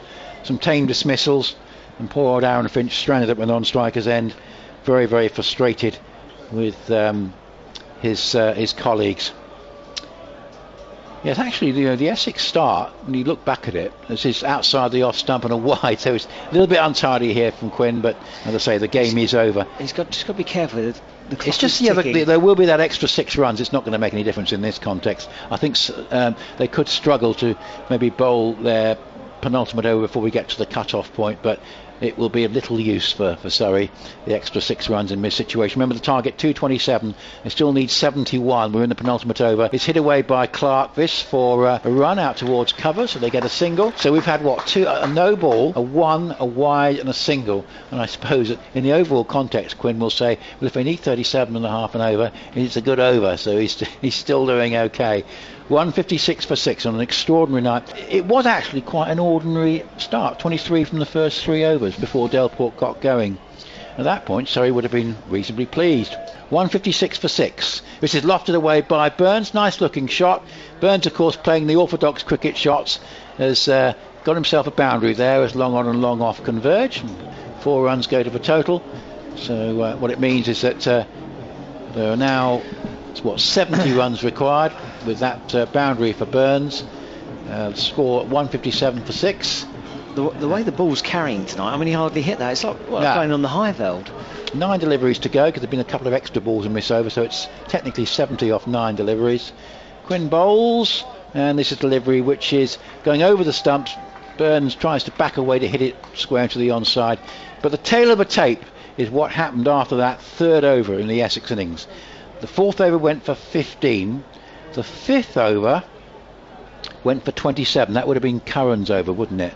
And that was where the blue touch paper was lit, if you like, in the Essex innings. 65 from the first 5 overs. There was then quite a tight over that went for just 6. As here is a stroke clubbed away down the ground for a single by Burns for 1. And as I say, it's all academic now. Just 8 balls to go. It's long over from Quinn. 7 balls to go. Still 65 required. So, and that was the last bit of respite, really. That over that went for 6, because then the 7th over went for 13. The 8th over went for 10. The 9th over went for 15. The 10th over went for 23. This is where the mayhem really started, and this is played away by Clark just down towards backward point, and they get for a couple of runs. What Surrey are trying to do here is just try and minimise the damage on their net run rate, but it's still going to be quite significant. The end of the over, 164 for 6, 63 required off the last over, and it's what happened from the 9th over onwards really that did the damage. 109 after 9 overs. At that point I think we thought maybe a score of 180, 190 was on the cards, but then 23 off the 10th over, 24 off the 11th over, 14 off the 12th over, 23 off the 13th, then another 22 off the 14th, and the last over actually only went for 11 when the wicket went down, when Delporte got out. Delporte's 129 from 49 balls with 7 4s and 14 6s. As I say, Graham Napier hit 16 in 2008. So up in the all-time lists of fastest T20 hundreds, we reckon the 5th fastest domestically, a little bit further down the list for all T20 hundreds, but very high on the list for most 6s hit in an innings. And we think in 3rd place there in that particular list. But it's been a night of astonishing scores, and this is a delivery which is is it appeal for a catch behind by Wheater, not out. First ball of the last over being bowled by Snater. That's a fantastic take on great the take, left-hand but side. not out. but given us leg byes as well. It was well wide of off stump. The only thing could have come was the bat. But anyway, given us leg bye. In actual fact, this score for Surrey off 14 overs is not bad. if this was them batting first, they'd be a bit worried about the 6 wickets down, but they'd be relatively happy with it. Sort of the luxury of bowling a no pressure final over here. Just wants to see the match out on this incredible night at Chelmsford as he comes into bowl. And here Stuart Clark is going to be out, caught at cover. Almost certainly, the catch taken, and it bobbled a little well, bit. just for a moment. It's at Harmer. He basically almost threatened to put that one down, but in the end it was gathered in. It wasn't Harmer. In actual fact, was West. Was it? Yeah, Wesley. Yeah, Wesley. It took a long time to come down, but the catch taken, and that's the end of a brave knock from Clark, who should have come in earlier. He's gone for 45, and Snater gets a nice little wicket to add to his T20 successes. In a nice no pressure situation. Tom Wesley in the end took that, just threatened to juggle it. It would have been actually maybe appropriate to have had 5 grabs at that, Cameron Delport style. But he might have thought, if I do this tonight, if I take 5 grabs at this, I might get 129 in the next game. But no, he took it at the first attempt, and he's got the wicket. And Essex moving closer to this tremendous victory. They certainly are. It's been a wonderful evening here at Essex, and to think we were quite worried we might not get a game in when we first got here. The rain was coming down, the clouds had moved in, but after an hour they got something going, and it's good to have a 15 over a side game here. Yeah, and it really has been an incredible night. As here, this is an attempted forcing shot away from Rory Burns, who's come on to strike here, trying to hit that one away into the offside. I think he went on the reverse sweep in the end, but made no contact. But it doesn't really matter now. Just 3 balls to go, and so far Snater's just gone for a leg bye in this over, so he'll be very pleased with things. So most 6s in an innings, T20, Chris Gale, say, leading the way. He's actually got the top 2, and then Graham Napier with the most in a T20 match here in 2008 against Sussex with 16. That's driven away out towards long on, be just a single to come back for a second on the throw. So 167 for 7, and Snater concedes a couple of runs. Not really it's going to matter too much. 62 required. We're down now to the last 60 required. 167 for 7. We're down to the last 2 deliveries. As this is swung away, good looking shot that from Burns. He's going to get 6 for that. Nice one out towards deep mid wicket. The final 6 of the night, perhaps on a night of 6s. Burns has played his part, and really, I'm sure you agree, David, Surrey's batting lineup has just been wrong. Yeah, it just seemed to be a bit strange, especially Tom Curran coming in at 6 in the end, and Ricky Clark coming in just above him. Just shows what he could have done. Here we go. This is swung away out towards fine leg. Doesn't matter much. In fact, in the end, it's gathered in by Wheater. And that is the end of a terrific victory for Essex. There is a run off that last ball, all very inconsequential towards the end. 174 is a pretty good score in a 15 over a side game. The only problem from Surrey's point of view was that Essex made 226 for 4.